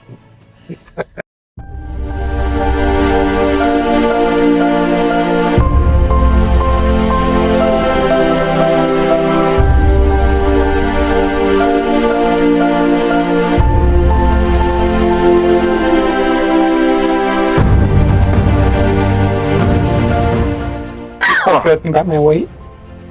If anybody has an issue with anything about with their image, let me know, and I'll see what I can do. With our own image or with any image? With any image. Because Adam looks a lot like Adam right now, and I'm not sure how that's going to play out. Fix that. How will it play in Peoria? Is it really bright? Now it is. Yeah, it's pretty bright. Yeah, it is. It looks fine over here. I would have brought my sunblock otherwise.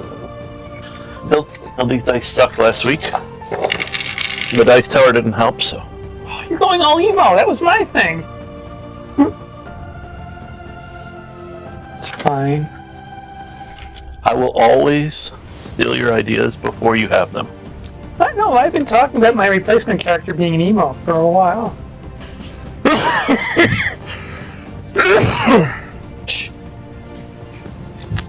Make too much noise. Don't worry, I'll Bobby. just wipe it on Jolo.